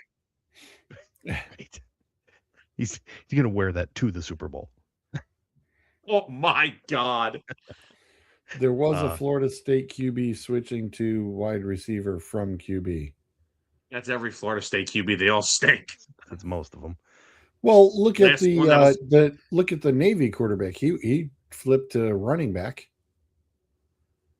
Well, yeah, you when you are at Army or Navy, you don't really flip to running back. You kind of already just are a running back. And I do like the new rules that they were letting us know the other night that are in play, that if they do get drafted, that they get to forego their years of service will be pushed out further so that they can turn around and pursue the career in the NFL. Yeah, I knew it always used to be a And thing once where that's they over would- with, guess who wants your rear end right back? Of course. Instantly. Well, I know it always used to be a thing. They had to basically petition to have those years pushed back. And sometimes they got it, sometimes they didn't. So, but just to go back to the Lions, you had Miller in the first. They took Derek Moore in the second round, and that was early for Moore, but at the same time, they didn't have a third rounder. So, What the hell? And if that was their guy, that was their guy. I know a lot of people, well, they've got somebody to start opposite Hutch. And yes, but at the same time, I don't think Moore I think he's a rotation guy. So it's going to be Moore plus whoever the hell else starting opposite Hutch. And Maybe he'll grow into it. I don't know. But having seen him at Michigan, good edge. We know what he can do. He's a good rusher. He's a really good rusher. I don't want to say he has issues against the run, but he is definitely a better pass rusher than a run stuffer. So, in the 4th round, they went to linebacker Jimmy Rolder.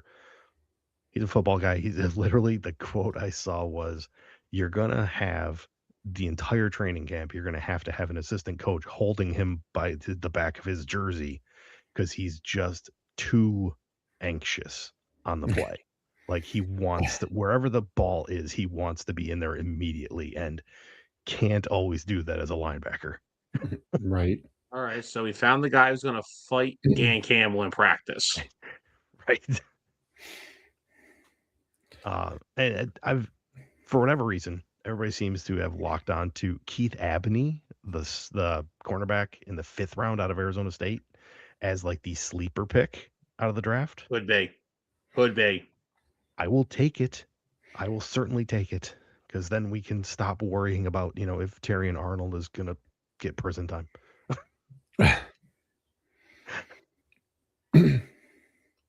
Beyond that, there was those were the big hits. I mean, there were others, but those were the guys that mattered. And like I said, as long as Brad Holmes is the GM of this team, I do not ever see the Lions having more than like 5 or 6 picks in a draft. Because like I said, they lock in to their guys and where they think they're going to get them, and they do it.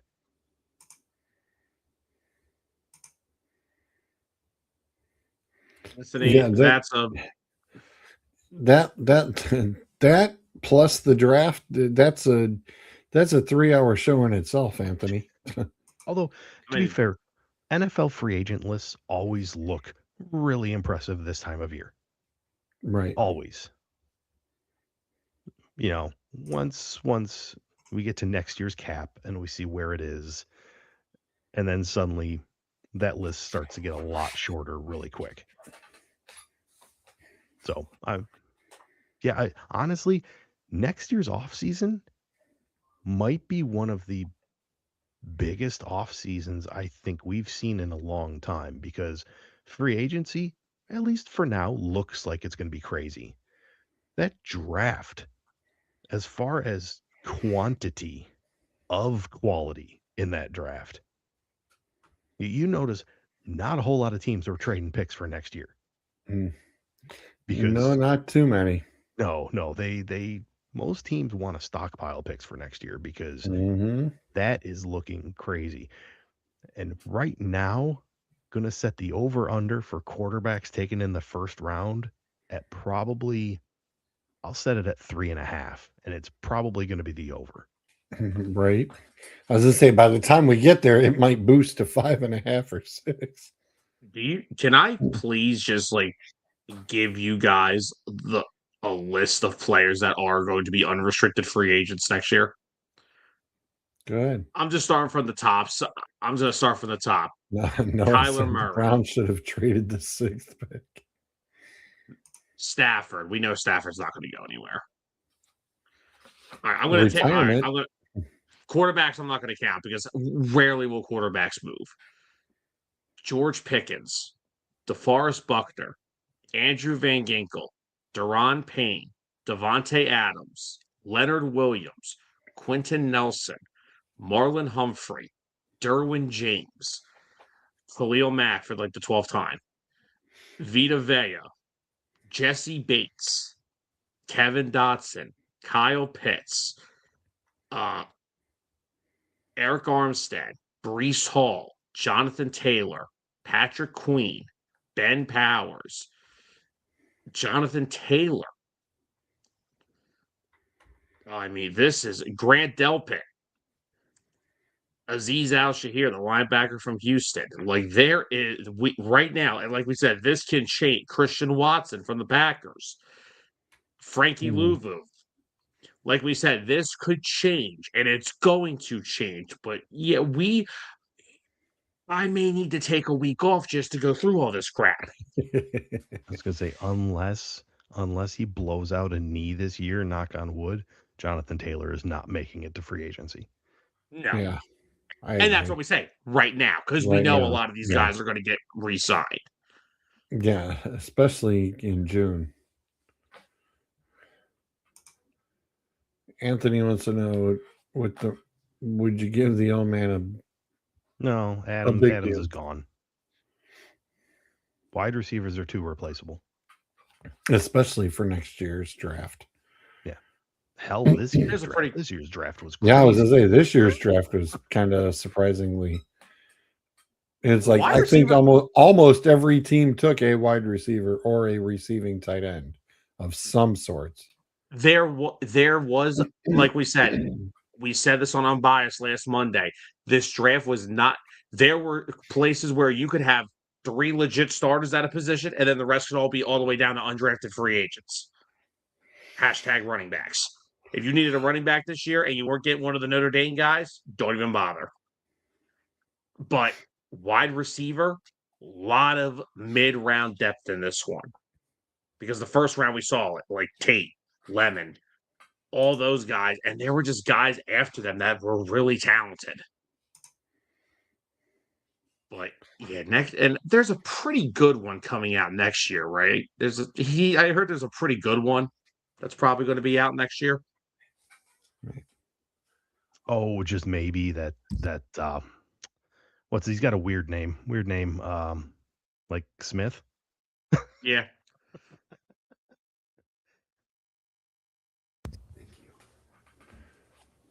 Got a little surprise for you, Mr. Zolt. Oh no. And it is something that sparked up quickly, but I'm sure I'll make it better, but it's not a bad start at all. Fine, that's fine. Just I'm warning you, you're potentially ruining my segue, but go on. No, it's ta-da. We hooked it up. Oh, you gave me a graphic? Absolutely. Holy I know it's a little overdue, but Sir, it was like we've just gotta now. Wow, we've got to have a graphic for it now. Man, it makes me wish I would have spent like more than 3 seconds making this one. Just kidding. What's okay? He didn't tell you. He didn't tell you that you guys are coming over to 609. So there's your revenge. He never told you that. It's like, oh hey, by the way. Oh yeah. Just tell me what day, Sam. For you, I'll be there whenever you need me to. Thank you, buddy. I appreciate it. Anyway, since we're talking about NFL free agency, thank you for that, because that segues perfectly into, see, George has to approve the we've still got to work on a few things. It's okay. Top 10 worst free agent signings in NFL history. Oh dear God. Let me pull this up so I can see. I can give you exactly who has declared this.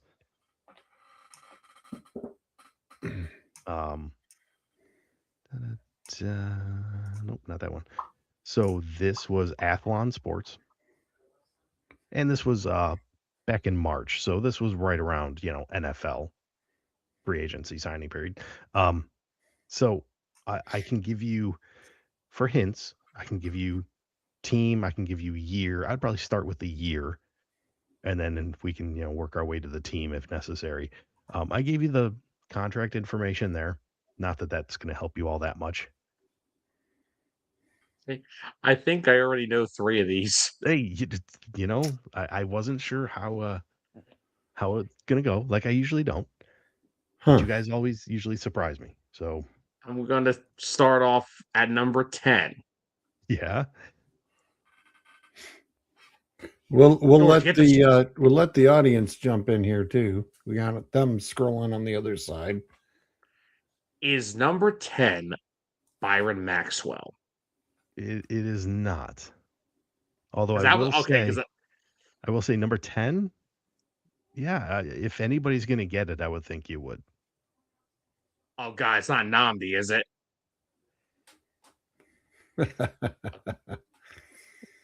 Okay. Now let me just ask a question. Why you typed that yet? Is that the only appearance my team makes on here? Because if not, I think I have a guess. It is the only appearance for the Eagles. Wow, I thought that 5 years, 82.5 was DeMarco Murray. No. 582 is not DeMarco Murray. Wow, we only gave that idiot $60 million. Thank God. Jesus. Well, And Anthony, go ahead. Anthony throws out, is Kirk Cousins on here? Yeah. He has to number 3. Yeah. Bam. All that money guaranteed. That was the 4-year, $180 million signed in 2024. All right. What that year is that? Lasted all of a year and a half. What year is that? 7 years, 100 million. 2009. Oh, is that Albert Hainsworth? Mm-hmm. Ooh, nicely done. Nicely done. He was a large man, but not worth that kind of money. Yes, Anthony, you know that number 1.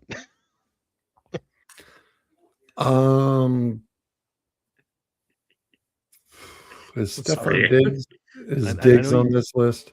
Is Stefan Diggs on? Stefan Diggs is not on this list. Okay. I will say there is only one repeat team on here. So, we've spread this out. We've spread the idiocy out a little bit. Yeah, so far the only idiots is Washington, Atlanta, and Philadelphia. Correct. All right. I can also start to narrow things down by positions. I could, well, wait a minute. Where's Watson on this list? Okay. Amazingly enough, Watson did not make the list. So, you can blame Athlon Sports. That's fine. I'm like, whoa, Captain Obvious. Wow. Perhaps. Yeah, because I was looking. I'm like 4 years. You were looking for what? You were looking at the 240 million. Wait. Yeah, I'm looking at under the 4 year, and it goes 170. I'm going, wait a minute, somebody's missing. I'm gonna go to the team. I'm gonna go to Watson's old team. Is Brock Osweiler on this list? Ooh. Played 6 good games when Peyton was old and brittle, and he got paid for it. Okay. So just going to throw it out here. There is one more quarterback on this list. Is it Dante Culpepper? It is not Culpepper. Hey. Is he currently active? I mean, my gut reaction is no. However, let me just make sure, because I've been wrong before. Sometimes. Oh, no, he's definitely not active. Is this... All right, watch this one. Is this more of a me answer or a elder statesman answer? Hey. Coming to the fill in the blank to say it. Leave me alone.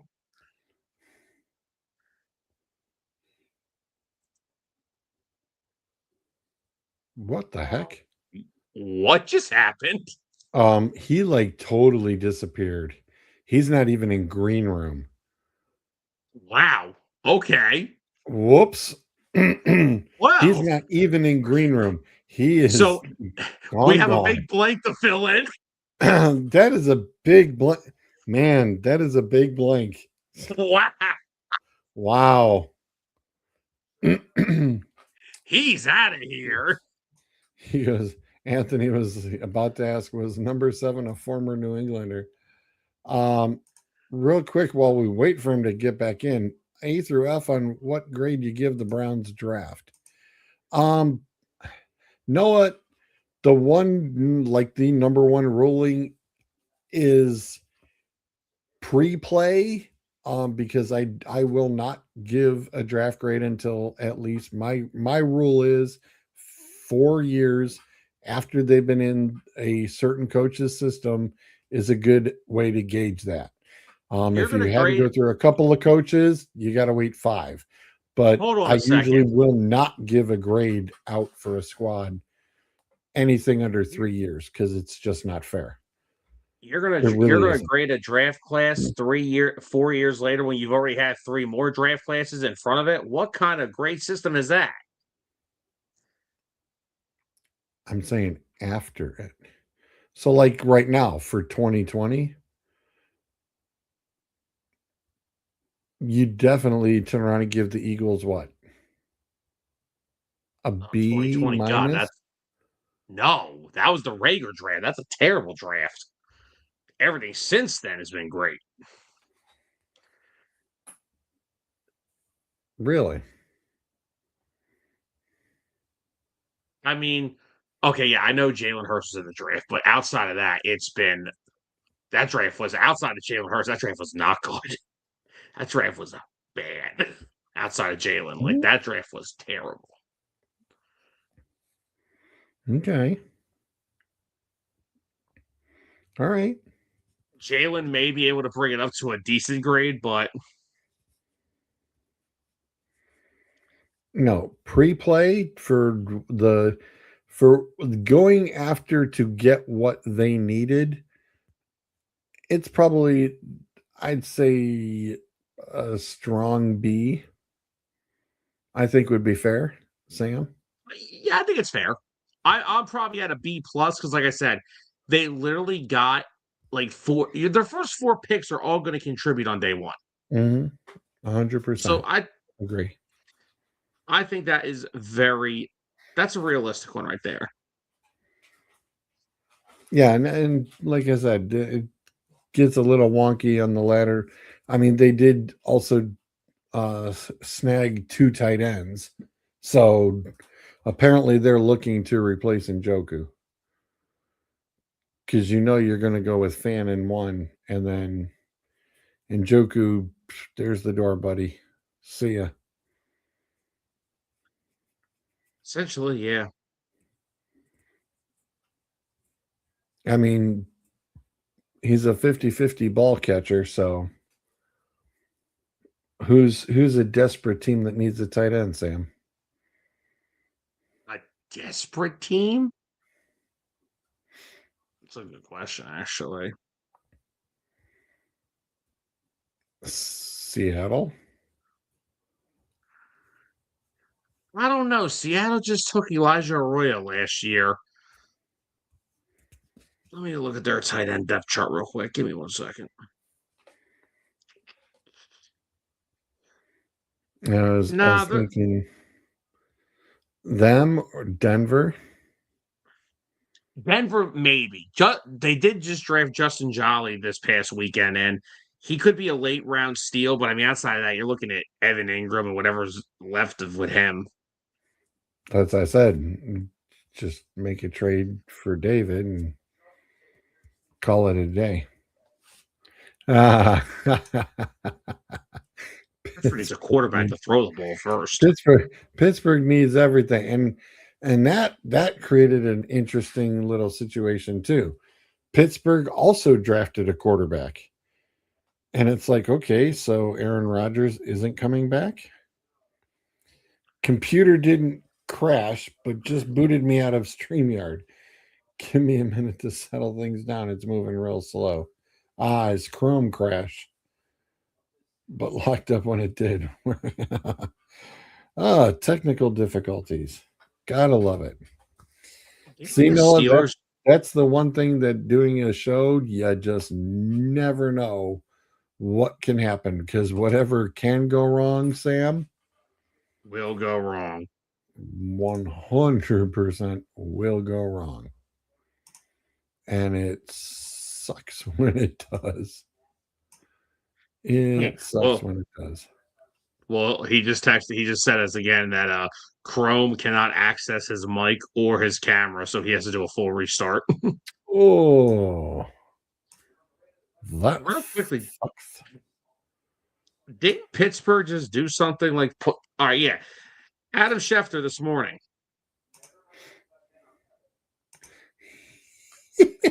Steelers, listen to this. Oh, that's not right. That ain't right. running Windows Vista, dude, that is wrong. Maybe he just accidentally shut his computer down. You know, maybe it slipped. He had too much popcorn, like Brucey in The Longest Yard. That was But yeah, totally wrong. Listen to this one. Now that we bring the Steelers up, this is from this morning. The Steelers placed a rare UFA tender on Yes. Aaron Rodgers, meaning that he can accept a 10% raise off of last year's salary, which would pay him about $15 million this year. As another condition of the tender, Rodgers would only be able to sign with the Steelers once training camp begins. What in the freaking world is that? I've never heard about a unrestricted free agency tender. It's called Mr. Rogers wants to decide to retire and then possibly come back. Pittsburgh owns his rear end. So, yeah. So with Pittsburgh drafting a QB, there he is. There he is. Home said, I ain't doing 2 shows in 1 month. It's like, I had all that time off. I'm done. And I realized why the Watson thing does not qualify. Correct me if I'm wrong. Didn't Houston trade him to you? Yes, you signed him, but he was never a free agent. Oh. Interesting. I'm assuming you missed the great one-liner after you got booted. I said, well, now we have a really big blank to fill in.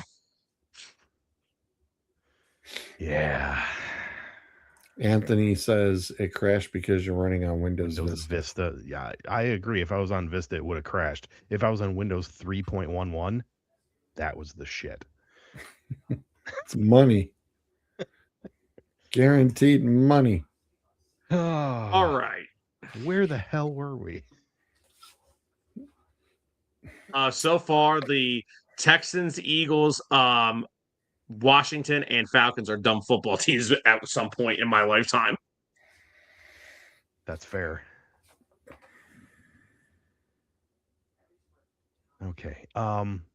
So did the Browns give Odell Beckham something stupid? I mean, not according to this list, but I'm not gonna just say no. Okay. I just thought I'd check.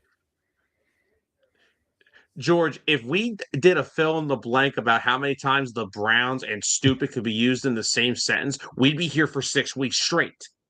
Touche. Anthony says number 8 is Russell Wilson.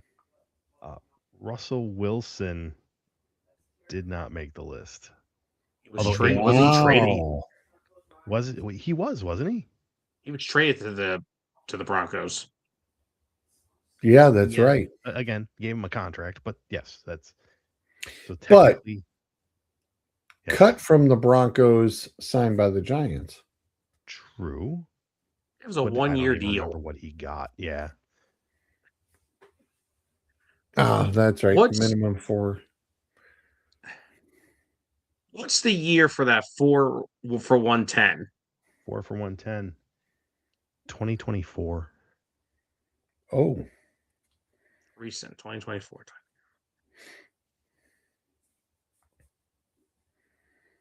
Hmm. 2024.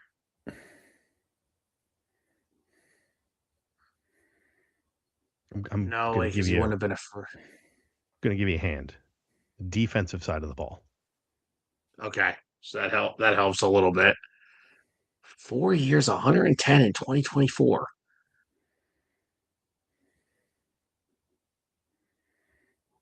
Guy who left Dallas? Wow, why can't I think is that Christian Wilkins?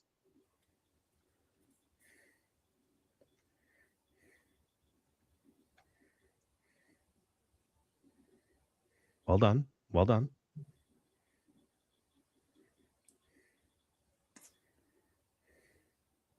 Okay, so just to narrow things down a little bit, like I said, there is one quarterback left on this list, and I'll just tell you flat out, he's number 8.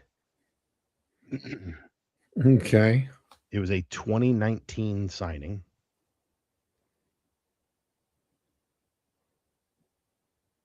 By the Jags.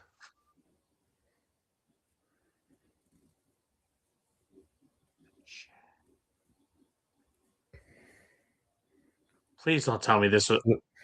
Wait. Oh, they drafted Bernal. Oh, wait. This wasn't Nick Foles, was it? Well, Ah, damn it. No, Anthony, it's Nick Foles, not Nick Flores. Nick Flores. Oh.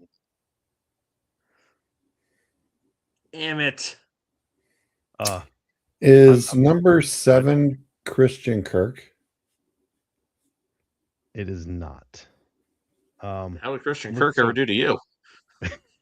No, remember, that was a really stupid deal until he actually played that year. And every year since then has been bad. There is one wide receiver on this list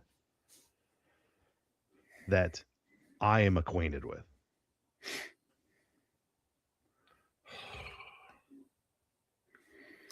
Really? Damn. I didn't want to think this late in the evening. Really? What year? Which one and what year? 21. Which one? Kenny Golladay. 4 years, 172. And what year? 2021. For Kenny friggin'. Nice going, Giants. Oh, yeah. Now, what's the oldest one on the list? The oldest? Oh, see, George is trying to find his wheelhouse. Good job, George. Proud of you, buddy. The oldest one is number 9, 2006. Oh, okay. All no wonder I've been killing this list so far. Yeah, I was going to say, we're okay then. Hey, you want to help out up there? Yeah, we don't have any like 1970. Thank you. That's because general managers were smart and free agency wasn't allowed to be stupid at that. I was going to say, did they have free agency in 1970? Whatever. George, when did they invent free agency? It was 1988. After that strike. 1988. I've ever getting some respect for my trying to be authentic here and actually looking up when I speak. I mean, I'm impressed by it. Anthony threw it in chat, and though he was not technically number 7, J.C. Jackson was number 5. That was such a big contract.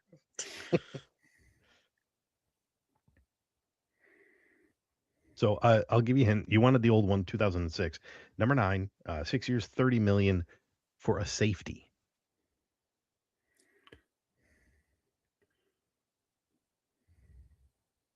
And to further give you a hint, this is our one repeat team.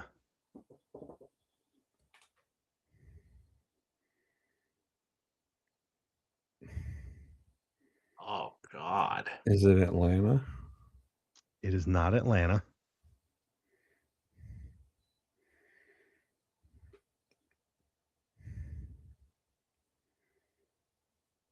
Or was it New York? It's not New York. Is it Washington? It is Washington.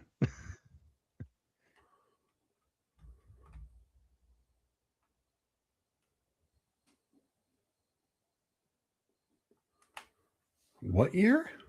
That's not Landry, is it? Nope. What year did you say? 2006. It's the 06? It's not. All right, so it's not Landry. Is it OJ Otagwe? Nope. Damn. I remember 2012 when the Eagles signed him into a training camp deal. I was so hyped. Dude didn't even make the team. Safety 2006. Okay, this is kind of.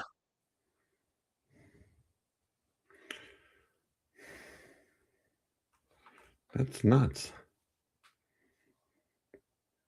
Yeah, even Anthony's like, I don't know about 2006. Yeah, who knew? Okay, you want me to go to biography or you want me to give it to you? You can hit up the biography. Okay. All right. Yeah, let's do the see what we got biography here. on him. Okay, played from 01 to 07. The 06 year in Washington, despite the 6-year, $30 million contract, was his only year in Washington. He finished up his career. He had 1 year in Washington, 1 year in Chicago. The 5 years prior to that were all with St. Louis. Oh yeah, this is I think I might be out on this one because I'm blanking. So it was a St. Louis. Came out of Arizona State. 20th overall in the first round of the 2001 NFL draft.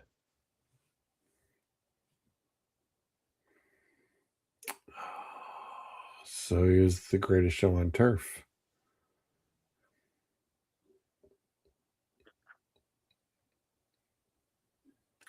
Who's on defense? Yeah, nobody really watched Nobody the defense. knows plays from Arizona State. Back then, no. I think I'm still haunted by N'Keal Harry. I don't know. The Saints. It's just amazing. Archuleta.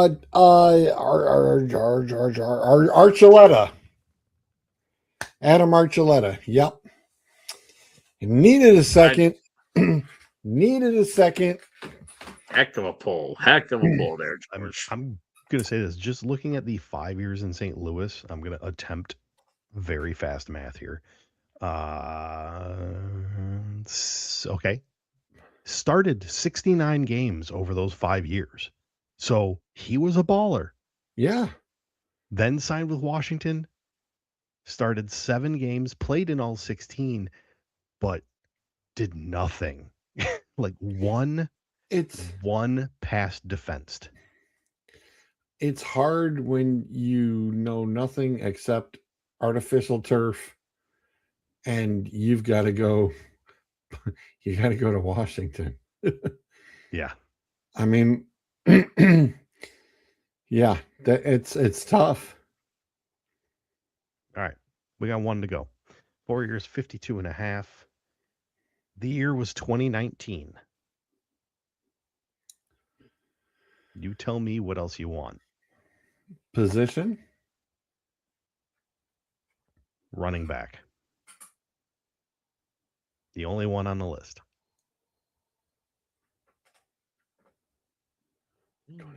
2019.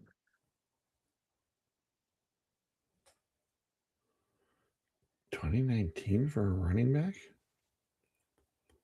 I'm trying to think of that free agency.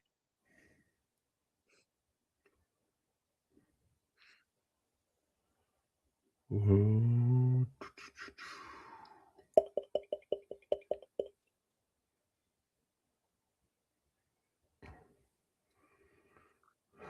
Was that? No way, that would have been a free.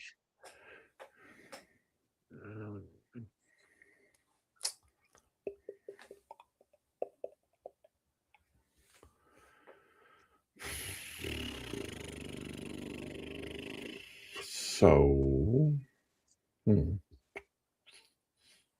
4 years, 52.5 million for a running back in 2019. Who that Did he- have been? did he play with that team for the term? No. Okay. Just 2019, 2019, he played with them. 2020, he played on 2 teams. 2021, he also played on 2 teams. Neither of which were the 2 teams he played for in 2020. So he managed to play for 5 teams over the span of 3 years. That was the end of his career. Beginning of his career, he played his rookie deal 5 years in one place. AFC or NFC? AFC. In fact, his entire career was in the AFC except for what looks to be his final 3 games. Bell. Yes. Le'Veon Bell. Because you said about the 2 teams in 2020. Yeah. I didn't think he played on that many teams. That's why I wasn't guessing him. No, Yeah. once he left Pittsburgh, he was all over the place. He was, yeah.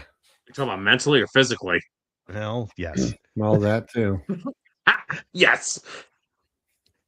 No, he did 15 games with the Jets in 2019. Then in 2020, it was 2 with the Jets, 9 with Kansas City. Then in 2021, it was 5 games with Baltimore and 3 games with Tampa Bay. And no, he spent it's time in Tampa. Yeah. No, it's Tuesday nights, roughly about 8:00, depending on the schedule. And the real Bryce's show schedule, depending on about Bryce's 9:40. schedule. If it's Bryce's schedule, it's a little later. That's why we call it After Dark. To be fair, though, those we're 5 years in Pittsburgh, crazy good. Anthony, I'm as surprised as you are.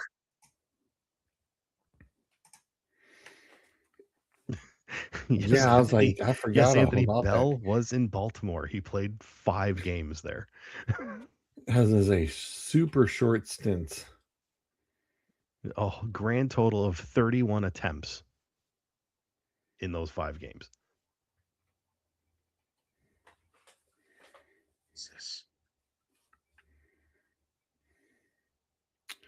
Wow. That list is brutal. Mm. As soon as I saw Hainsworth at the top of the list, I'm like, yeah, this is a good list. Right. He was such a good player in Tennessee, then he went to Washington and just Yeah. Yes. yes. Anthony, it was 2021. He played 5 games in Baltimore, 3 games in Tampa Bay. Yeah, I almost went for Mark Ingram because I remember Ingram was bouncing too. So it was a toss up between the two. But you said AFC and he was there for 4 or 5 years. I'm like, yeah, that's Bell. With Pittsburgh. It's funny. Baltimore actually signed him during the season. He got signed October 19th of 2021. Waived him because November 16th. JK went down and so did Gus, and that's when everybody's getting injured. And then December 22nd, Tampa Bay signed him. And then waived him when the season was done.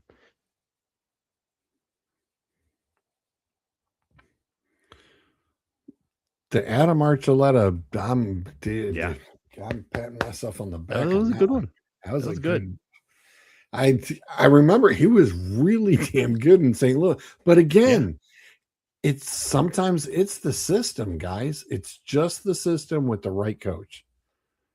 And if you can keep that coach there, I mean, hey, who knows?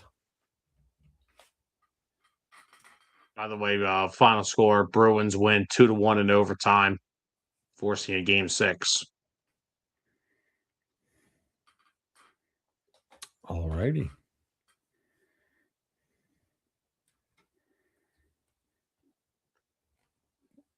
Dave, did you have anything else you wanted to address in the weirdness world of the week that was? I'm you know what? I'm man enough to admit I'm going to say publicly, Sam, what I put in your chat. As much as I hate saying this, I 100% believe the Browns nailed this draft. Like I legit don't know how it could have gone better for your future than how it went. Yeah, I'm not I talking said about a strong B. Yeah, to me that was a solid A, if not A. It's not an A plus. I'll give it an A minus. Right. But honestly, forget this year. You're not playing for this year. No. Next year, you guys are set up. Mm-hmm. You guys are going to be in a really good position. I'm making no promises that you're not going to get in your own way, but at least last draft and this draft, you've acquired some really good pieces. Yeah, I definitely I definitely don't fault it. I'm the one thing that kind of still made it like Sam was saying B plus, and I could say yeah B plus. The quarterback thing, it's just how many are you gonna try to rotate through until yeah. At the same time, though, I'm not going to sit here and I'm not going to kill a team for who they draft in the Right. 6th or 7th round. Oh, exactly. Well, and shoot, the 6th or 7th round guys are the ones that are turning out to be productive. Sam said it earlier. The guys who work the hardest get to the starting line. But again, also, if you think about it, they were saying there were a lot of reports coming out that a lot of teams were kind of drafting guys in the later rounds this year that were probably even heading for undrafted free agency just so they could get them in their building, because some of these college kids ain't stupid. They're sitting there like, hey, I can make a couple $100,000 being a 6th-round pick, or I could go make $1 million in NIL money. So, like, a lot of kids are staying now because the NIL money is more than what a late round draft pick contract is in the NFL. True. At the same time, though, I think that's what happened this year. We just didn't have the quantity of guys that we normally would have, and that's because guys stayed.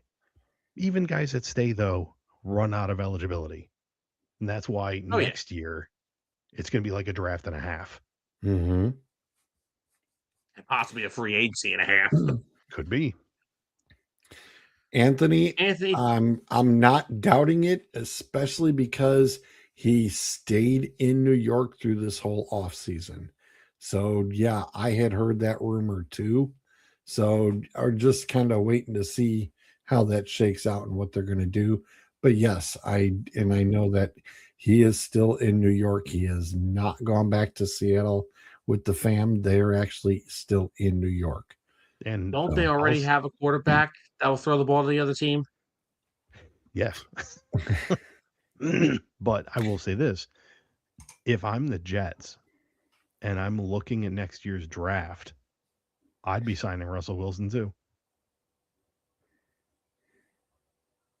Because what sure way could you have to get yourself one of those top guys? Not starting Geno. Look, let's just Geno had his years. I just think it's hysterical that he ends up back where he started.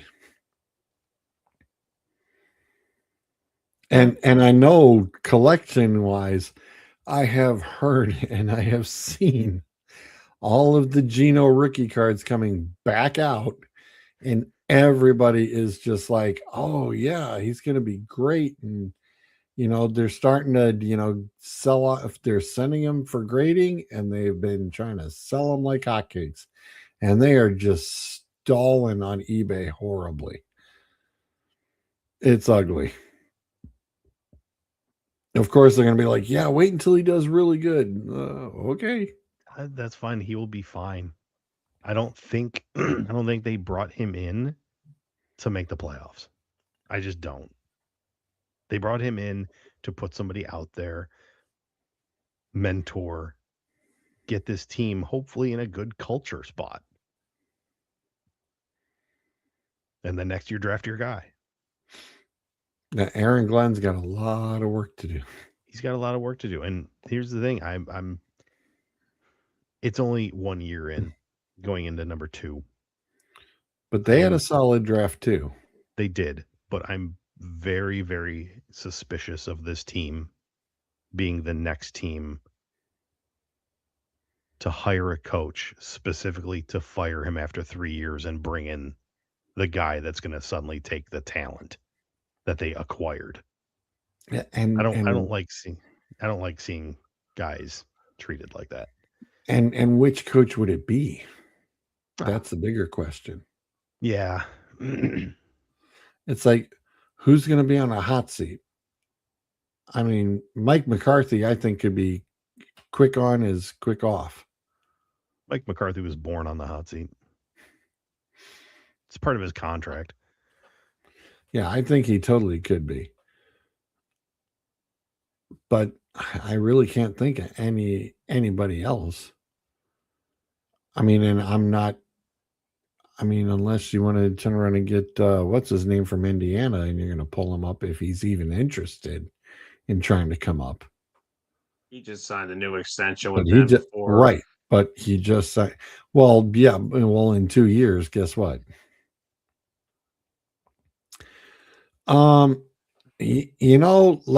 Let's see what Mike thinks of the booth, because Yeah.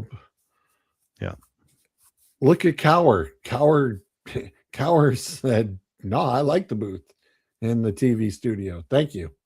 I mean, let's think about it though. Depending on how this season goes, Zach Taylor could be available. We thought he might be available after this year, considering how that Bengals season went. Yeah. According to your last fill in the blank, he's destined for Philly. He could be. Oh, God. Oh, my God. Makai Lemon's going to run a bunch of freaking out routes. Oh, dear God. Devontae Smith's going to run a vertical route and nothing else. Oh, dear God.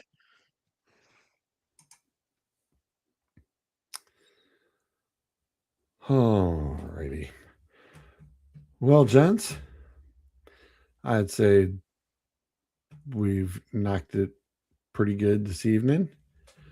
Spared Zult, the Australian rugby CTE video. Thank you. We'll have to catch that one.